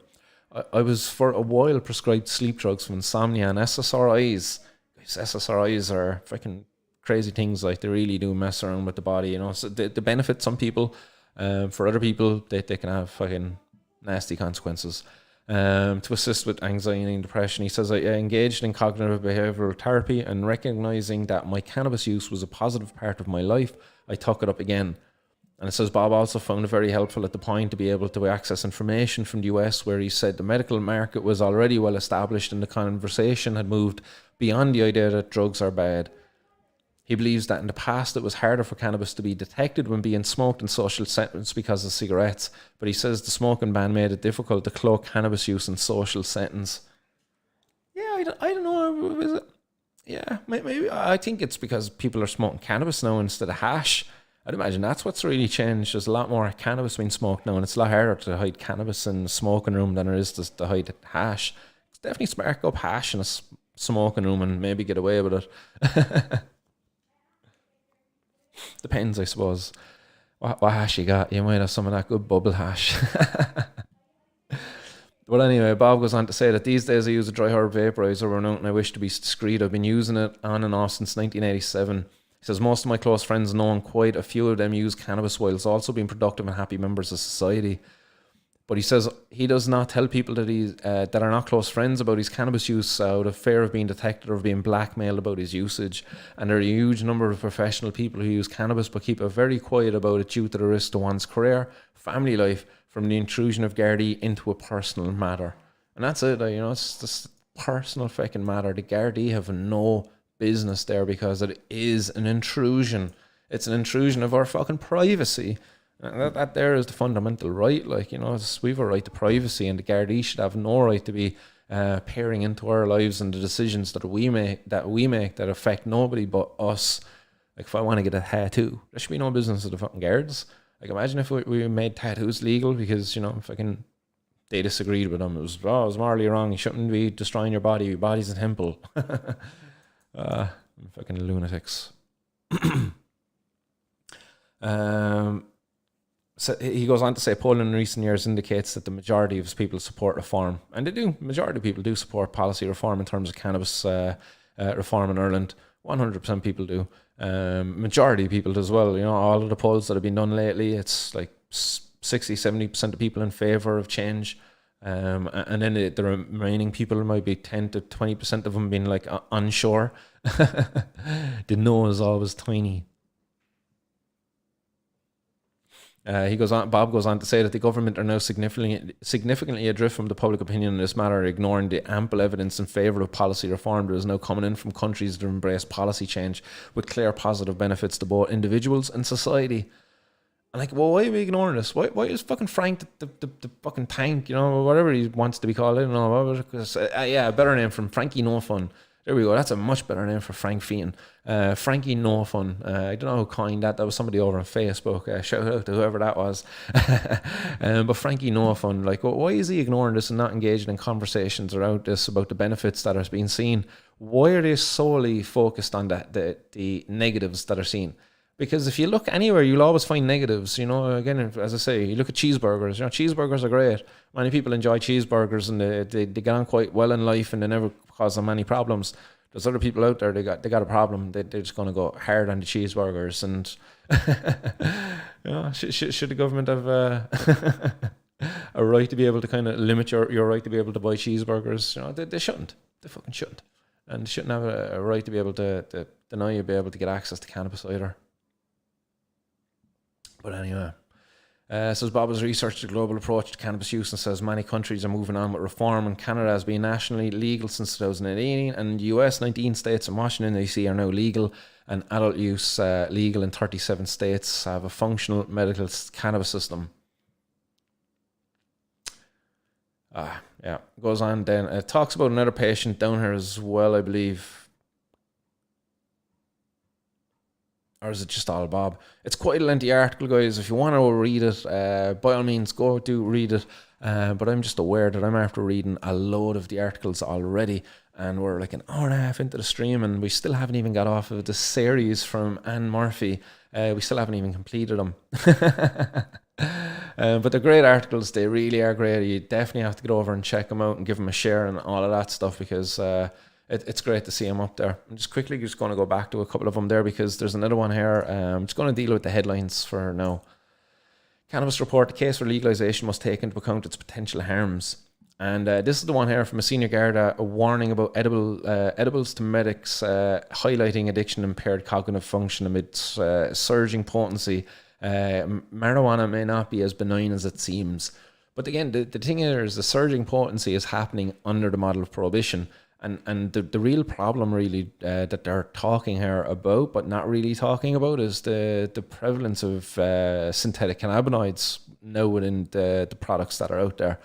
It's just becoming much more of a problem, I think, for people, especially with edibles and vapes and stuff like that. But they're not really talking about that within these articles. But yeah, let's see if locked back here.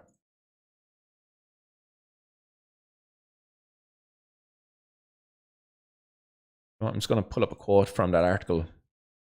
This is a quote from a guard within this article. And again, when I was saying this a while ago, that the arguments against decriminalisation, the arguments against legalisation, in actual fact are more like arguments for legalisation. So this is a quote taken from this article. Just pop it down here. It says there, however, despite the successes Gardaí confirmed, there have been no corresponding shortages and droughts reported, as illegal drugs are readily available in every town and village in the country. Like, you know, and I've highlighted parts there. Gardaí confirmed this. This is confirmed by the Gardaí that for all of the drug raids that they've done, there's no corresponding shortages or droughts as a result of them. And drugs are readily available in every town and village in the country.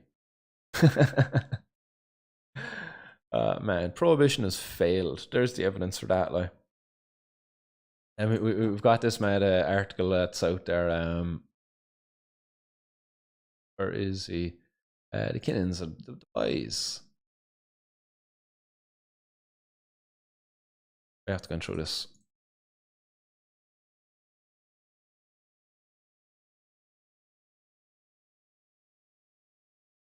So this is the original article. Just going to pop this up here. 2022 to be a record year for seizures as demand for drugs reaches new levels. And like the cops, you know, this are here, like despite success of Gardaí in fighting against narcotics, illegal drugs are still available all over the country. But like they talk about success. But like, is it a success if the guards are intercepting drugs being brought into the country? Or is that really a failure of prohibition and it's just extra work being brought upon the Gardaí then when it should have been our border agents preventing the entry of the drugs in the first place? Is it really a success if the Gardaí are intercepting them? Should there not be more focus there on the prevention of the entry of these drugs into our country? You know, that's just just a thought. But no, these are not successes at all. And in fact, I think every drug raid, it just highlights the failure of prohibition. I think every significant drug raid, every big drug raid, it shows that these criminals were this close to getting in a massive consignment of drugs, illegal drugs, unregulated drugs, drugs that can be contaminated, that could have caused all sorts of problems in terms of like drug debt, drug debt, violence. What's the term? They have a term there for it. Violence related to drug debt. You know, all of that stuff that comes with these massive consignment of drugs that come in through these organized crime gangs and get distributed down then through their lieutenants and their sergeants and all of the other little fucking soldier names that they have for themselves because they're an army at the end of the day, don't you know? The Kinnins there, didn't they get like a load of bulletproof vests there back from the Portuguese or the Spanish cops, wasn't it? The Spanish cops had to give them back a load of bulletproof vests. Here's a picture of Daniel Kinnan, apparently the cartel leader of the infamous organised crime family, the Kinnans, and he runs his drug empire apparently from Dubai. And it says that apparently the net is closing in on him and his closest associates. So that's a little quote there underneath that photo.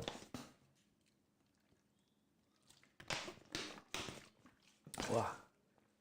But this is an article by Paul Williams. So this is away from the series there by Anne Murphy. And the opening part of this there says that Gardaí have seized almost 40 million worth of drugs and over 3.6 million in cash. And that's so far this year as the narcotics trade continues to grow across the country. Like there again, like it's just even in that part, the narcotics trade continues to grow across the country. So despite the prohibition, despite the massive efforts there, it continues to grow. It's like, why are we wasting so much resources in this? Why don't we just take control away from the organised crime gangs, legalise and regulate the trade of all drugs, provide access to all of the drugs out there? Because again, you know, people are not going to go out there and do things that are bad for them unless they got mental health problems. And at least then if they're doing things that are bad for them, we'll be able to kind of identify that and help them, give them the help they need and not criminalise them. But yeah, legalise and regulate all drugs. You know, why are we wasting any more time and money on this? When like, and I don't really want to get into personal shit, like, but the mental health services here in this country are fucking appalling. Like, again, I don't want to like speak personal things. I don't want to be fucking talking about shit that I shouldn't be really talking about on here. But like, you know, if there's a situation where a person is in need of care from the mental health services in Ireland, there's situations where they just don't have the resources there to provide care for them. They don't have the resources to provide health care to individuals suffering with mental health. You think about that. And then I think about like a judge down in Dungarvan having the power to be able to just give me a 2-month prison sentence for my own treatment at a cost to the taxpayer of, and this is the average cost of a prisoner in Ireland, 80,000 per prisoner per year. That'd be just less than 14,000 euro. So meanwhile, a judge can just indiscriminately just spend 14,000 euro of taxpayers' money like that, no bothers. But meanwhile, a fucking junior doctor can't be able to make a decision to bring a person into care who needs to be put into care because they got like some serious mental health issues at the time and the care wasn't there to be provided for them. You know, you compare those two situations, and it just really, really pisses you fucking off. Like, it does. Like, it really gets you frustrated and aggravated. But it says here, analysis of the aggregated figures reported by Gardaí in the 7 months ending yesterday shows that over 37.5 million worth of cannabis, cocaine and heroin was seized in 81 separate operations. And that was just from this year, so far this year. I'm just going to open up this article here in the jailbroke version. But the security sources are saying that 2022 looks to be another record year as drug seizures by Gardaí and Customs have reached unprecedented levels over the past 3 years. But like another record-breaking year, like that these guys are touting this as a success again, like as something to be cheered about. Yay, it's a record-breaking year. We broke the year record of last year. We must be doing a good job. No. Prohibition has failed. Look at the Kinahans, like 5 million in each of their heads. Daniel, Christie, and whoever else. Oh, excuse me. And you still haven't got him. You still haven't got him. The net's closing in. You still haven't got him though, have you? And the close associates, like, you know, you still haven't got him, have you? Oh, man. But it goes on anyway that the value of narcotics taken out by organised crime gangs this year has matched record hauls worth 37 million in 2020. It says it also accounts for about half of what was taken off of the streets in 2021, the highest on record, which was bolstered by the unprecedented seizure of 2 huge cocaine shipments worth 50 million between them. It says the dramatic rise in seizures, especially of cocaine, has been replicated across the EU as supply and demand for narcotics continues to increase at an alarming rate. It's like there you go. Like that, no matter what the efforts are, there's always going to be demand out there. You know, no matter what the punishments are, there's always a demand out there for these drugs. Legalise and regulate the trade because your efforts are they're in vain. Again, like this is where I actually got that quote from there earlier. However, despite successes, you know, all of these efforts by the Gardaí, all of these drug raids, all of these raids where Gardaí put their lives in the line because, again, they don't know if there's a guy behind the door waiting with a fucking shotgun to take their head off. Like they're just putting their lives in the line needlessly because like it's all in vain. There's no corresponding shortages or droughts reported as illegal drugs are readily available in every town and village in the country. Sad that they have to go out there and do this. I feel sorry for them. But some of them think it's great. They think they're fucking cops and robbers. Except it's cops and drug dealers now. Remember that, playing cops and robbers as a kid? Thinking the cops actually went after robbers, but meanwhile you actually look at the work done by the cops and they're just going after drug dealers. And they're not even good at it. So based on the analysis of seizures, cannabis remains the most popular drug of choice with over 80 million worth of it confiscated, followed by 11.5 million worth of cocaine. So again, cannabis winning. Yay, go cannabis. Most popular one out there. But again, like, you know, cannabis, cocaine, man, there's a hell of a lot of money to be made from the regulation of those two drugs. Heroin, I think there might be people with a bit of an interest in that, but maybe not so many. It says of the 81 drugs and interceptions this year, 12 are individually valued at between 1.1 million and 6.9 million, accounting for over 26 million of the total hauls. And in a 24-hour period between July 11th and 12th, 2 joint operations between the Garda units and customs resulted in the seizure of 8 million to 1.1 million of cocaine and cannabis worth 6.9 million. Jeez.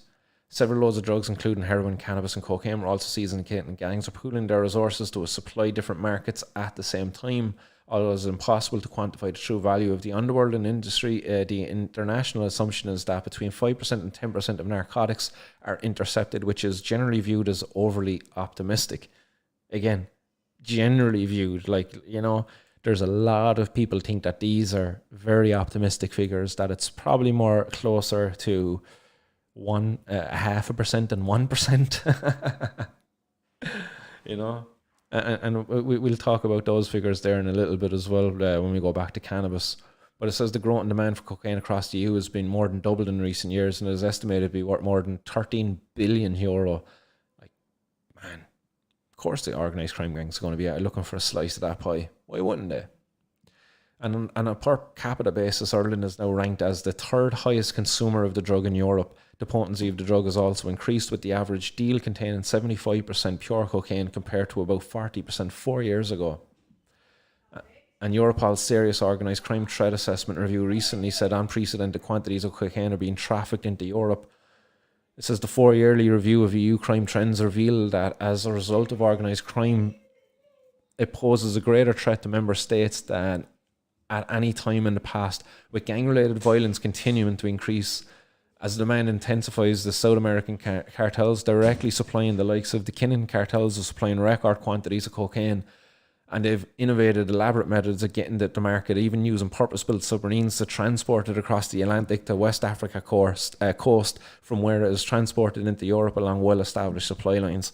And we've talked about that here, that there was like a family business there of the boys who were making these. We covered that there in a 420 News a couple of weeks ago. But yeah, fucking elaborate little submarines, the boys going across the Atlantic Ocean in them, made in the jungle. Packing kilos into them, like going back then with fast stacks of cash. Says last year the Garda Drugs Organised Crime Bureau led an international operation which intercepted 35 million haul of cocaine disguised as charcoal. There you go, like there's innovation for you in terms of disguising it. Says the half ton of the drug was believed to have been bought directly from South America cartels by the Kinahans and their associates and was chemically altered to look like charcoal. And again, what effect does that have on the end user then afterwards? Like, what's been left in that when they remove whatever's put into it to make it look like charcoal? It's probably some residual stuff left over, like that they're doing. Who knows? Like, maybe they got good chemists designing their disguises for their cocaine.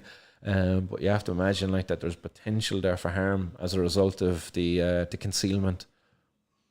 It says it was contained in 2,020 kilo bags of coal, which was initially intercepted in Rotterdam when the group failed to pick it up and then brought back. It was brought back by the authorities to Ireland. And the Guardian Customs sources say that while they have no hope of stamping out the illicit drug trade that have faced such overwhelming demand for ordinary Irish citizens, they're involved in a process of containment and disruption. It's a bit like cutting the weeds in the garden. When we target and disrupt organised crime gangs, it's about curtailing organised crime as much as possible, said a senior source. It's such bullshit, like, you know, that's literally what he's doing here. He's just spinning yarns. But such is the demand out there that as soon as you have one outfit out of the picture, another pops up. And that's it. The drugs trade is like that. It's like the fucking three-headed hydra. You cut off one head and another three pop back up. And now you got more trouble to deal with. There is no doubt that we are seriously hurting a lot of people, and all you have to look at is how many of the Kinnan and Byrne cartel are now behind bars. Like, in fairness, like no matter how many of them behind bars you have, you just said it. You take one out, you put them behind, another one pops up. He says our aim is to ensure that no other criminal organisations will be able to get so big again. Like, guys, bullshit. They're already bigger. It's just that a lot of them aren't even operating within Ireland anymore. It's becoming an international thing. We've got foreign gangs now operating within Ireland that are going to get bigger than the Kinnans. And sure, yeah, that's not our problem, but it is. You're still going to have to be dealing with that. Your little man giving out there. Sources say that although its operations have been severely disrupted and time is running out for its leadership, the Kinnan cartel is still significant suppliers to the Irish and UK markets.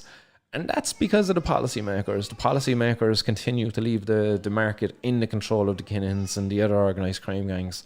Until we get a change of policy, we won't be getting a change in ownership of the market. It's always going to be owned by the organised crime gangs. Goes on to talk here about Daniel Kinnan, his father Christy and brother Christy Jr. along with the close associates effectively become prisoners in their bolt hole in Dubai. It follows a dramatic announcement in April by US law enforcement that is now actively targeting and sanctioning the Kinahans. The US Treasury also offered $5 million bounty for information leading to the arrest and conviction of each of the three family members. Despite the immense pressure now bearing down on him, it is understood Daniel Kinnan has attempted to reorganise his operation with the help of other international crime syndicates. Like, there you go. You think you got him, but you don't. The net's closing in. He's after getting out of that now. He's setting up other things. He's got other games going. And you none the wiser. You're still fucking playing the old game that ended fucking a couple of years ago. Gardaí say they've recruited Irish and foreign nationals who are not known to law enforcement to run a franchise operation. It comes after the convictions of over 80 gang members here and in the UK, including the leaders of the Burn organised crime group. And they're doing a great job, aren't they? Fucking locking people up associated with all this stuff. Mad.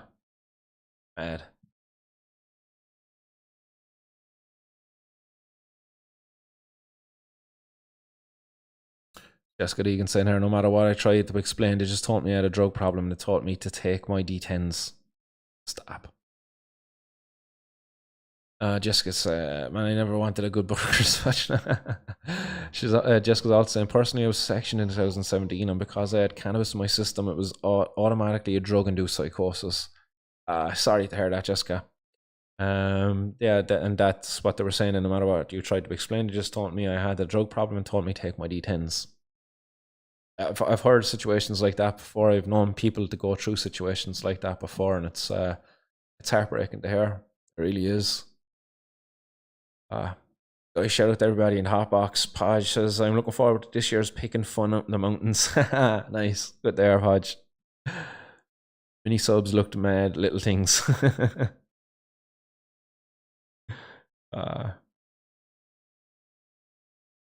Anyone else out there? I'm just looking through your comments there in the Hotbox, guys, as it's been a few minutes since I've visited.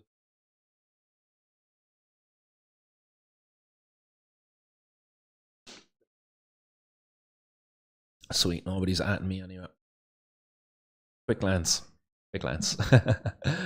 We drive on from there, guys. I've another headline that I want to talk about there, and it's this one over here on Highland Radio. And it's kind of Highland Radio. Hey. And it's actually got nothing to do with cannabis. The article does, but the radio doesn't. But high levels of cannabis grow houses seizures in Northwest last year, it says. And it says the Northwest region had the most cannabis grow houses seized by Gardaí in the last year. And it says new figures show that 182 cannabis grow houses containing drugs worth €4 million were discovered in Ireland in the past year. It says the most were located in the south of the country, with Cork and Kerry accounting for 1/3 of the national total. So go on, Cork and Kerry, ye legends. That's followed by the Northwest, where 46 in total were uncovered by Gardaí there. And it says then apparently Dublin has the lowest number of cannabis grow houses being discovered, with the Gardaí saying that the problem is more prevalent in rural areas. But like when we do the numbers and that, right, you got 182 cannabis grow houses that were raided by the Gardaí. And we go back to that article that talked about the 5 to 10% always being disputed in terms of being overly optimistic in terms of the success of the detections. It was again, if we were to even if we were to say this was 5 or 10%, let's say that's only 10%. You're still talking about 1,820 people out there who are successfully growing cannabis for themselves.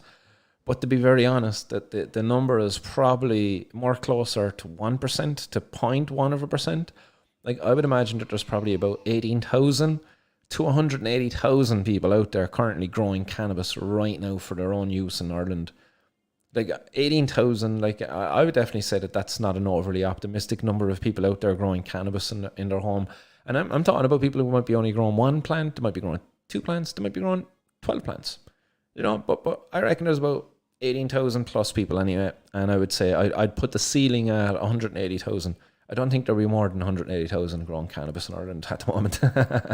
But 18,000 I think is a more closer number, you know, going with that 1% of the total. You know, 18,200 people growing cannabis in Ireland. And all of those people are, you know, having to hide, be criminals, and all of the risks and the fear that goes with that and everything. But we break that down then when we look at Cork and Kerry. Cork and Kerry accounted for a third of that. So Cork and Kerry there, like, have got quite a high number of grow houses. Again, you know, shout out to the TDs and representatives around Cork and Kerry. Guys, look, there's evidence there. Look, the Cork and Kerry, we've good regions. We've got some skilled labour force down here that's untapped. We've got an industry that's just waiting to blossom. And Cork and Kerry, it looks like we're the people who know how to grow the cannabis, apparently. But 182 cannabis grow houses, okay? That's when you break it down, 800 plants, €800 per plant. So they say €4 million worth of cannabis plants here. But if it's 800 euro per plant, then that works out at being about 5,000 cannabis plants that were seized. And if it was 182 cannabis grow houses then that these plants were seized from, that works out at 27.5 cannabis plants per raid. So you think about that, like that's quite poor, really, by the guards. Every time they do a raid in the grow houses, they're getting an average like 27 plants. That's not a lot of cannabis plants, really. Like, to be fair, but when you do the numbers on it, like when you add it up, if you were to be saying that there was that many people growing cannabis, the 18,000 people growing cannabis, and on average they're growing about 27 plants each. There's some huge missed potential out there. There's people making money left, right, and centre from little closet grows. And the government, unfortunately, are missing an opportunity to tax and regulate an industry and create legal, legitimate jobs. And instead, we're wasting money in operations like Operation Terra, you know? So there we go. That's some of the madness from around Ireland.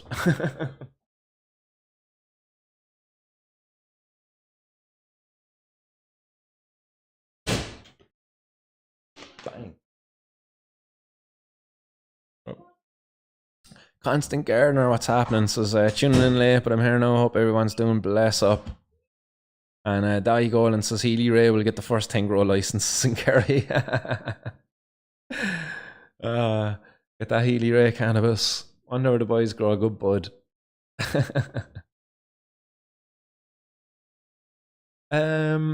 Hawk Falcon Birdman is asking a very good question. Is more weed being brought into the country than is being grown here?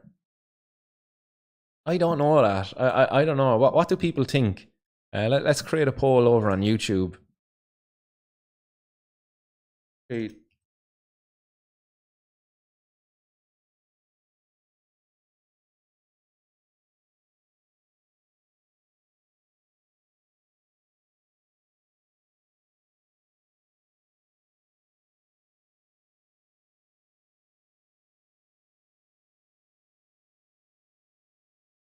Imported. Sorry guys for the silence there. Boom. So more weed grown in here are imported into Ireland. Yeah, boom. It's up there now, guys. There's a poll over there. Let's get interactive.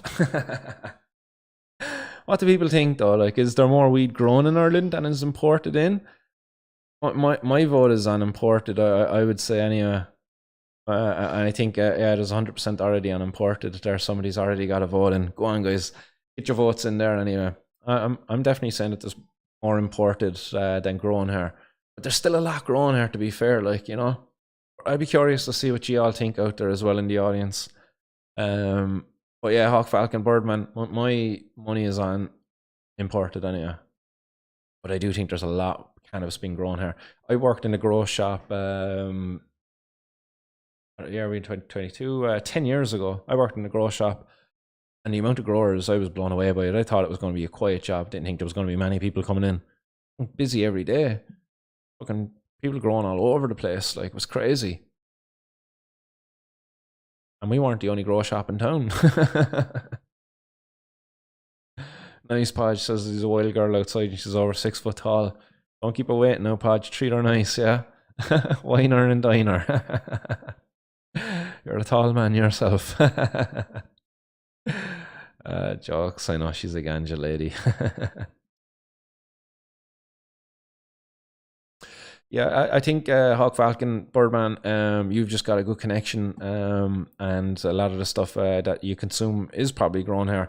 But there is, yeah, there's definitely a lot of stuff imported still. But there is a lot more organized crime gangs now. Like, you know, you see the freaking Vietnamese slaves and stuff like that, the big grows. There's a lot of that going on here as well. Yeah, Jessica said in here as well, still think loads is homegrown, but definitely mainly imported. And Constant Gardener saying, oh, well, but hope your man, Podge, and banana tea is brewing. Nice, nice. But if we go back to those numbers again, you know, on the cannabis growing, again, like, but when you just, if you were to do that 18,000 people growing the cannabis, So if you were to use that 1% and you were to add on the extra two zeros, so if you do that to 4 million, like you're talking about 400 million. Like that's a small number, I would reckon, for the recreational. Again, this is why I would say it's probably more closer to the 0.1%. Probably not 400 million. It's probably 4 billion is probably the value of the industry here in Ireland. But again, we're missing that. Think of the jobs that could be created. Like just with 400 million. Let's go with the lower number, the 400 million. How many jobs can you create with 400 million? How much tax and revenue is going to be generated from 400 million? How many hospitals can we staff? How many roads can we fix? How many schools can we staff? You know? Oh, man. Tax my fucking weed already. Just leave me alone. I'm not a criminal. I really don't care how much you tax it. As long as I can grow it myself if you tax it too much. Is it too much to be asking? Like, Jesus Christ. Right, I'm gonna take a hit of the bong because the news has got me fucking vexing.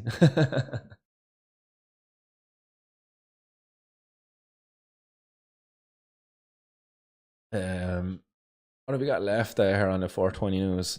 Oh, Brittany Griner. That's all we got left, actually, I believe, is the Brittany Griner case. Brittany Griner is back in the courts there again. And it seems that the US, let's pop this up there while we get the bong going.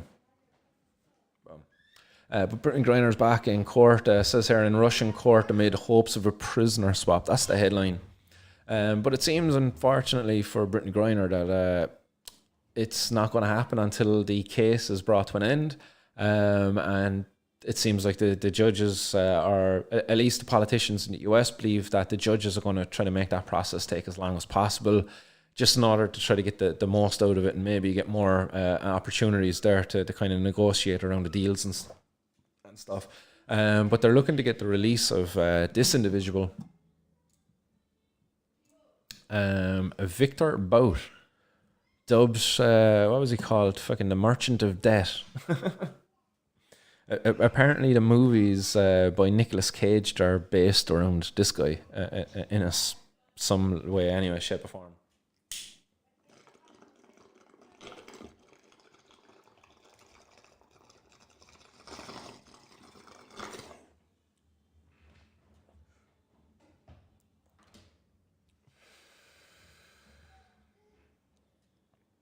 Wow. Nice. Camera's getting way over there. But yeah, this article over on the Washington Post, anyway, it's an interesting article. It talks about the reasons why the Russians might want this guy back. Basically, why this guy is in prison is that he was dealing arms at the fall of the Soviet Empire at the time. This guy apparently knew where there was massive caches of weapons, and he's gone in these armed conflicts, including conflicts in Africa, in the Middle East, and in Colombia as well, I think it was, down there in South America or something like that. Anyway, so he's been wanted.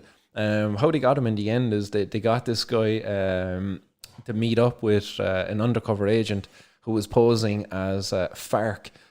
So yeah, I think it was Colombia, the FARC, something, a revolutionaries of Colombia or something like that. I don't know what FARC stands for, apologies. Not that I should anyway. But anyway, he was caught arming these guys with guns, and they recorded him saying that, they told him that the guns would be used to shoot down US pilots. And he was like, oh yeah, we've got the same enemies or something like. So that was confirming that he was culpable for the supply of weapons that were going to be used against US nationals. So the US got him on that. That happened in Thailand, and they extradited him back over to the US then after they arrested him and shit.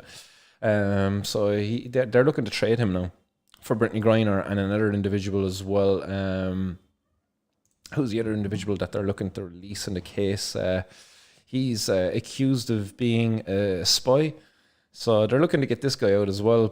So he was accused of being a spy, but he's saying that he wasn't. Trying to find his name there now. Talking here about Mark Fogel. Who I'll get to in a second. Jeez, that little man is up late.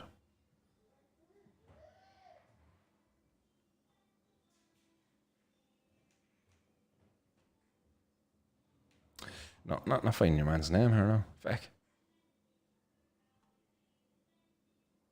Oh, here he is. Feckin' he's up in the first headline. Paul Whelan. Paul Whelan's a former US Marine, and he was over there working, and he was accused of being a spy, and apparently he wasn't. And now they're looking to trade him as well as Brittany Griner. But they're forgetting another individual. They're forgetting an individual by the name of Mark Fogel. They're forgetting all about Mark Fogel, and his wife speaks in this article talking about the trauma she's going through without her husband, who's an American school teacher who was over there teaching at a diplomatic school. It was a school that was had students of elite families, I suppose, of U.S. diplomats, Canadian diplomats, and British diplomats. It was a privately run school, so he wasn't actually working for any of the embassies over there in Russia. So he wasn't a staff of the Russian embassy. But he brought 17 grams of cannabis into the country with him. He was prescribed the cannabis to treat chronic pain.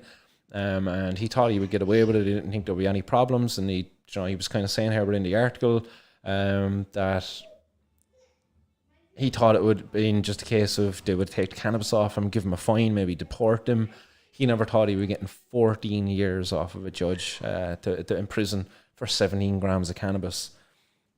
So Mark Fogel is another name that needs to be in the forefront of any conversations around Brittany Griner and the other individual there, the ex-US Marine. Mark Fogel needs to be released. 17 grams of cannabis, 14 years of his life taken away. This man is 60 years of age. He uses cannabis to treat his chronic pain, and now he's having 14 years of those taken away. His mother is 93. He doesn't know if he's ever going to see his mother again. His wife, is worried that she's never going to see Mark again. So she's also a victim of this decision to imprison him over there for 14 years. And the US Embassy are refusing to list him as somebody who is wrongfully detained. And that's because he kind of admitted to have been trying to sneak it into the country. But they're not supporting that. Whereas Brittany Griner has been like, look, it was an accident. I didn't mean to bring it into the country. He admitted, look, I did try to sneak it in. He had it in his shoe and he had it in his contact lenses and stuff like that. He was hiding it in all sorts of places. He brought in some cannabis vape cartridges and some cannabis flour as well. But 17 grams altogether. Not a whole lot, like, but enough to get you 14 years. They accused him of being a drug dealer and trying to sell to the students at the embassies, which was not true at all. But nonetheless, they made those claims in court, and that's how he was punished. And that's Mark Fogel's wife, Jane, I believe is her name. Yeah, Jane Fogel. And it was her who was reading some of the letters there from Mark within this article, using some of the statements there from Mark. So Mark's saying here that there's a sinking, or Jane says here, there's a sinking feeling in the pit of my stomach that Mark will be left behind. One of his sisters, Anne Fogel, called the 14-year jail term an effective death sentence in comments to CNN. So like it's a shame, but he's another one over there in Russia, 14 years. Fuck it, guys, I'm the bearer of bad news today. I'm sorry. Sorry if I'm bringing anybody down out there. Like, if it brings anybody back up, we're on the cusp of change anyway. Change is going to happen, but not in Russia, unfortunately. Shit. One of the places I won't be visiting with any cannabis, anyway, that is for fucking sure. So therefore I won't be visiting because I need cannabis for a medicine. Therefore to travel to a country that will deny me that now at this stage is just not really an option, is it? Oh. After another Vishka. Yeah, he does sound like he's full of beans. That's right. Out baiting around in the walker, letting everybody know he's awake.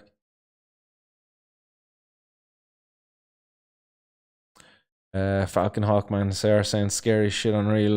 Not always obvious, but we really have a handy enough in this little island. That's what I'm saying as well, Hawk Falcon Boardman. We have it so easy that we could really get change if we use that opportunity, of how easy it is for us. Oh. Somebody's after coming in to say a lot.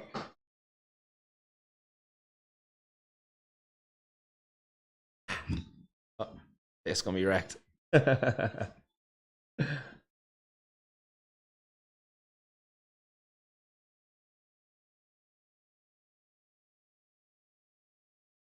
Zooming in. Right, everybody.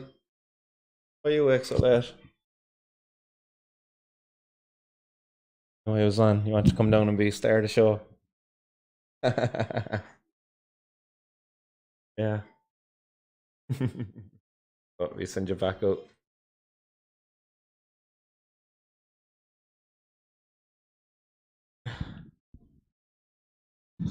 Yeah, Daddy Judy's. Just glad to be here. If I can imagine there's a judge out there that recently gave me a 2-month prison sentence, meaning that I should not be here right now to be able to have that opportunity to be able to sit there and enjoy that moment with my child, you know, and the many other moments and the many other things that we dealt with over the last while. My family would have been lost without me, I suppose, really. Not to really again go into details about shit as we're on the topic, you know. 2-month sentence would have meant like that I wasn't here to deal with some of the recent events that my family had to deal with, and if I wasn't here to help them through it, by fuck, that would have been some serious pressure on the people who are there to deal with it, because back, like, you know, I just don't want to be going into what happened there over the weekend and shit like that, but we just had a lot of stuff to deal with there with other kids, and both parents were needed. Take one away for something as benign as cannabis, you know what I mean? It's like cannabis is bad for your mental health. What's the effect of mental health is going to have a child having to grow up without their dad for any period of time? You know? Justify it. Like, justify taking a parent away from their dad, taking a parent away from their child for cannabis. There's no justification for it, is there?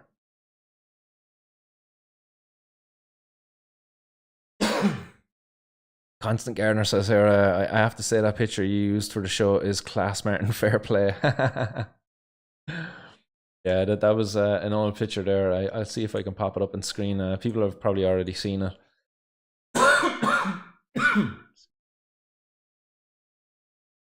Let's see if I can find it.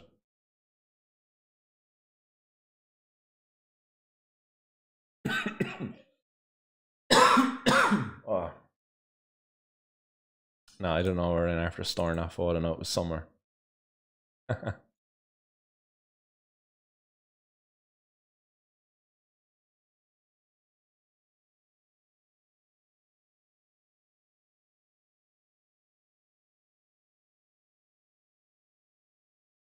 Oh, ah, thought I had it.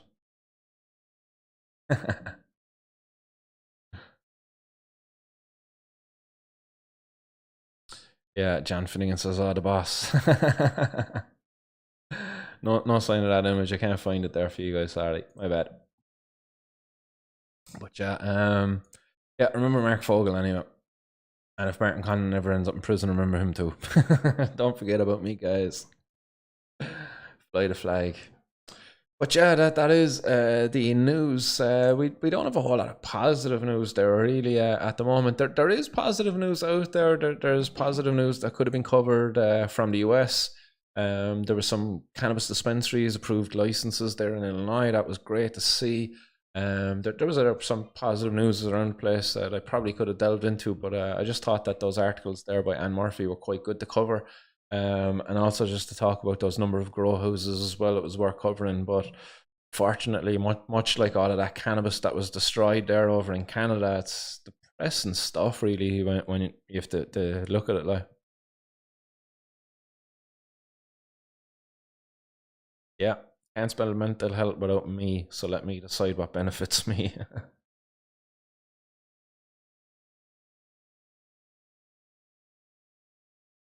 Pad Whelan says buzzing for Saturday. Shall we be seeing you, so Pad, yeah?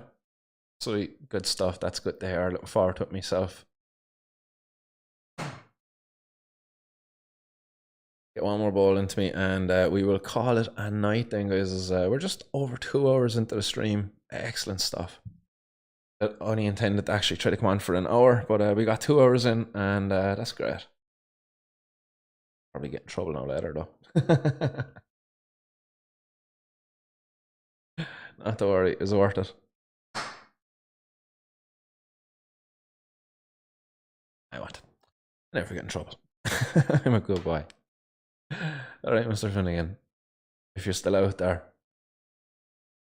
Finnegan probably got told to go to bed by his mum.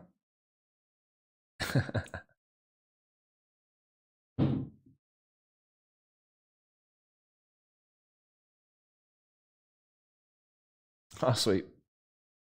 27 viewers, 27 likes. You're all heroes, guys. Well done. Nice one. Just going over to look at the poll. Let's end it. 22 votes. 73% of people believe that imported is the more common type of cannabis available in Ireland. But more cannabis is imported into Ireland than is grown here. This stuff wasn't imported. Yes. Jack. Oh yes, Dahi, you hero. That's right, that's right. I shall share that news.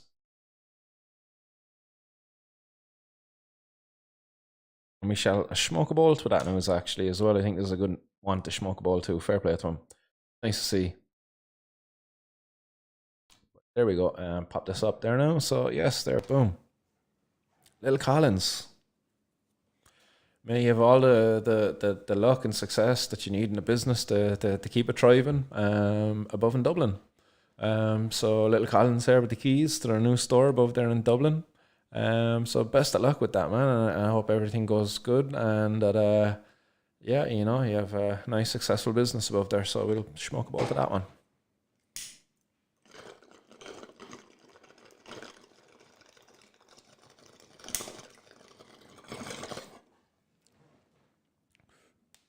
Ooh, sweet.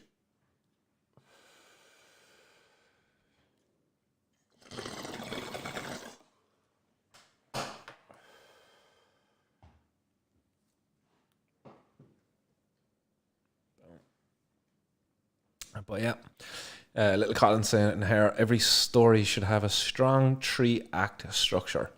This will be ours. Hello, Dublin. It's unfortunate. What's happening with Cork? Like, no Little Collins in Cork. Darn it. After Little Condons, huh? You won't be offended, I wonder. Little Condons. Plenty of them running around anyway, that's for sure. I have another few and I can have all my staff sorted once they turn 18. But yeah, excellent news. Nice one there, Di, for bringing that one up. Yeah, Little Collins opening up a shop above in Dublin. See the industry continuing to grow in Ireland. Yeah, long may that continue. Meow Flowers out. Catch you later. Meow Flowers. John Finnegan is there. Yes, that's happening. What's on the Martin's World.ie? I'm at a loss. Nice. Right. Everybody's saying goodbye. So yes, I think that is a good time for me to start saying goodbye, shall I? It's been an absolute pleasure, guys, and I shall be back with more 420 news, possibly at 7:10 though again next week. Shall see what happens and how the schedule plays out. But I'll schedule a stream, and I'll give you a heads up as best I can.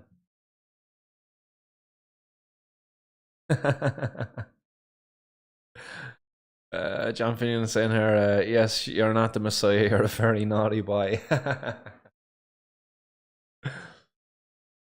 Di saying here, Little Condons, that'd be the job. Class. Yeah. I don't know what we call it that. I always said that if I was going to open a cannabis store in Cork, a cannabis cafe, a coffee shop, whatever you might call it, Stony Malone's. I don't know. I just always liked the name Stony Malone. Got chilling out down at Stony Malone's. Don't know why, it was just always something. Yeah, that was a name. Don't you all rob that now, guys? You know what I mean? I used to rob my thing. Stony Malone's to be the first shop open there by fucking man Healy Ray down in Kerry. Someone sell him a decent name.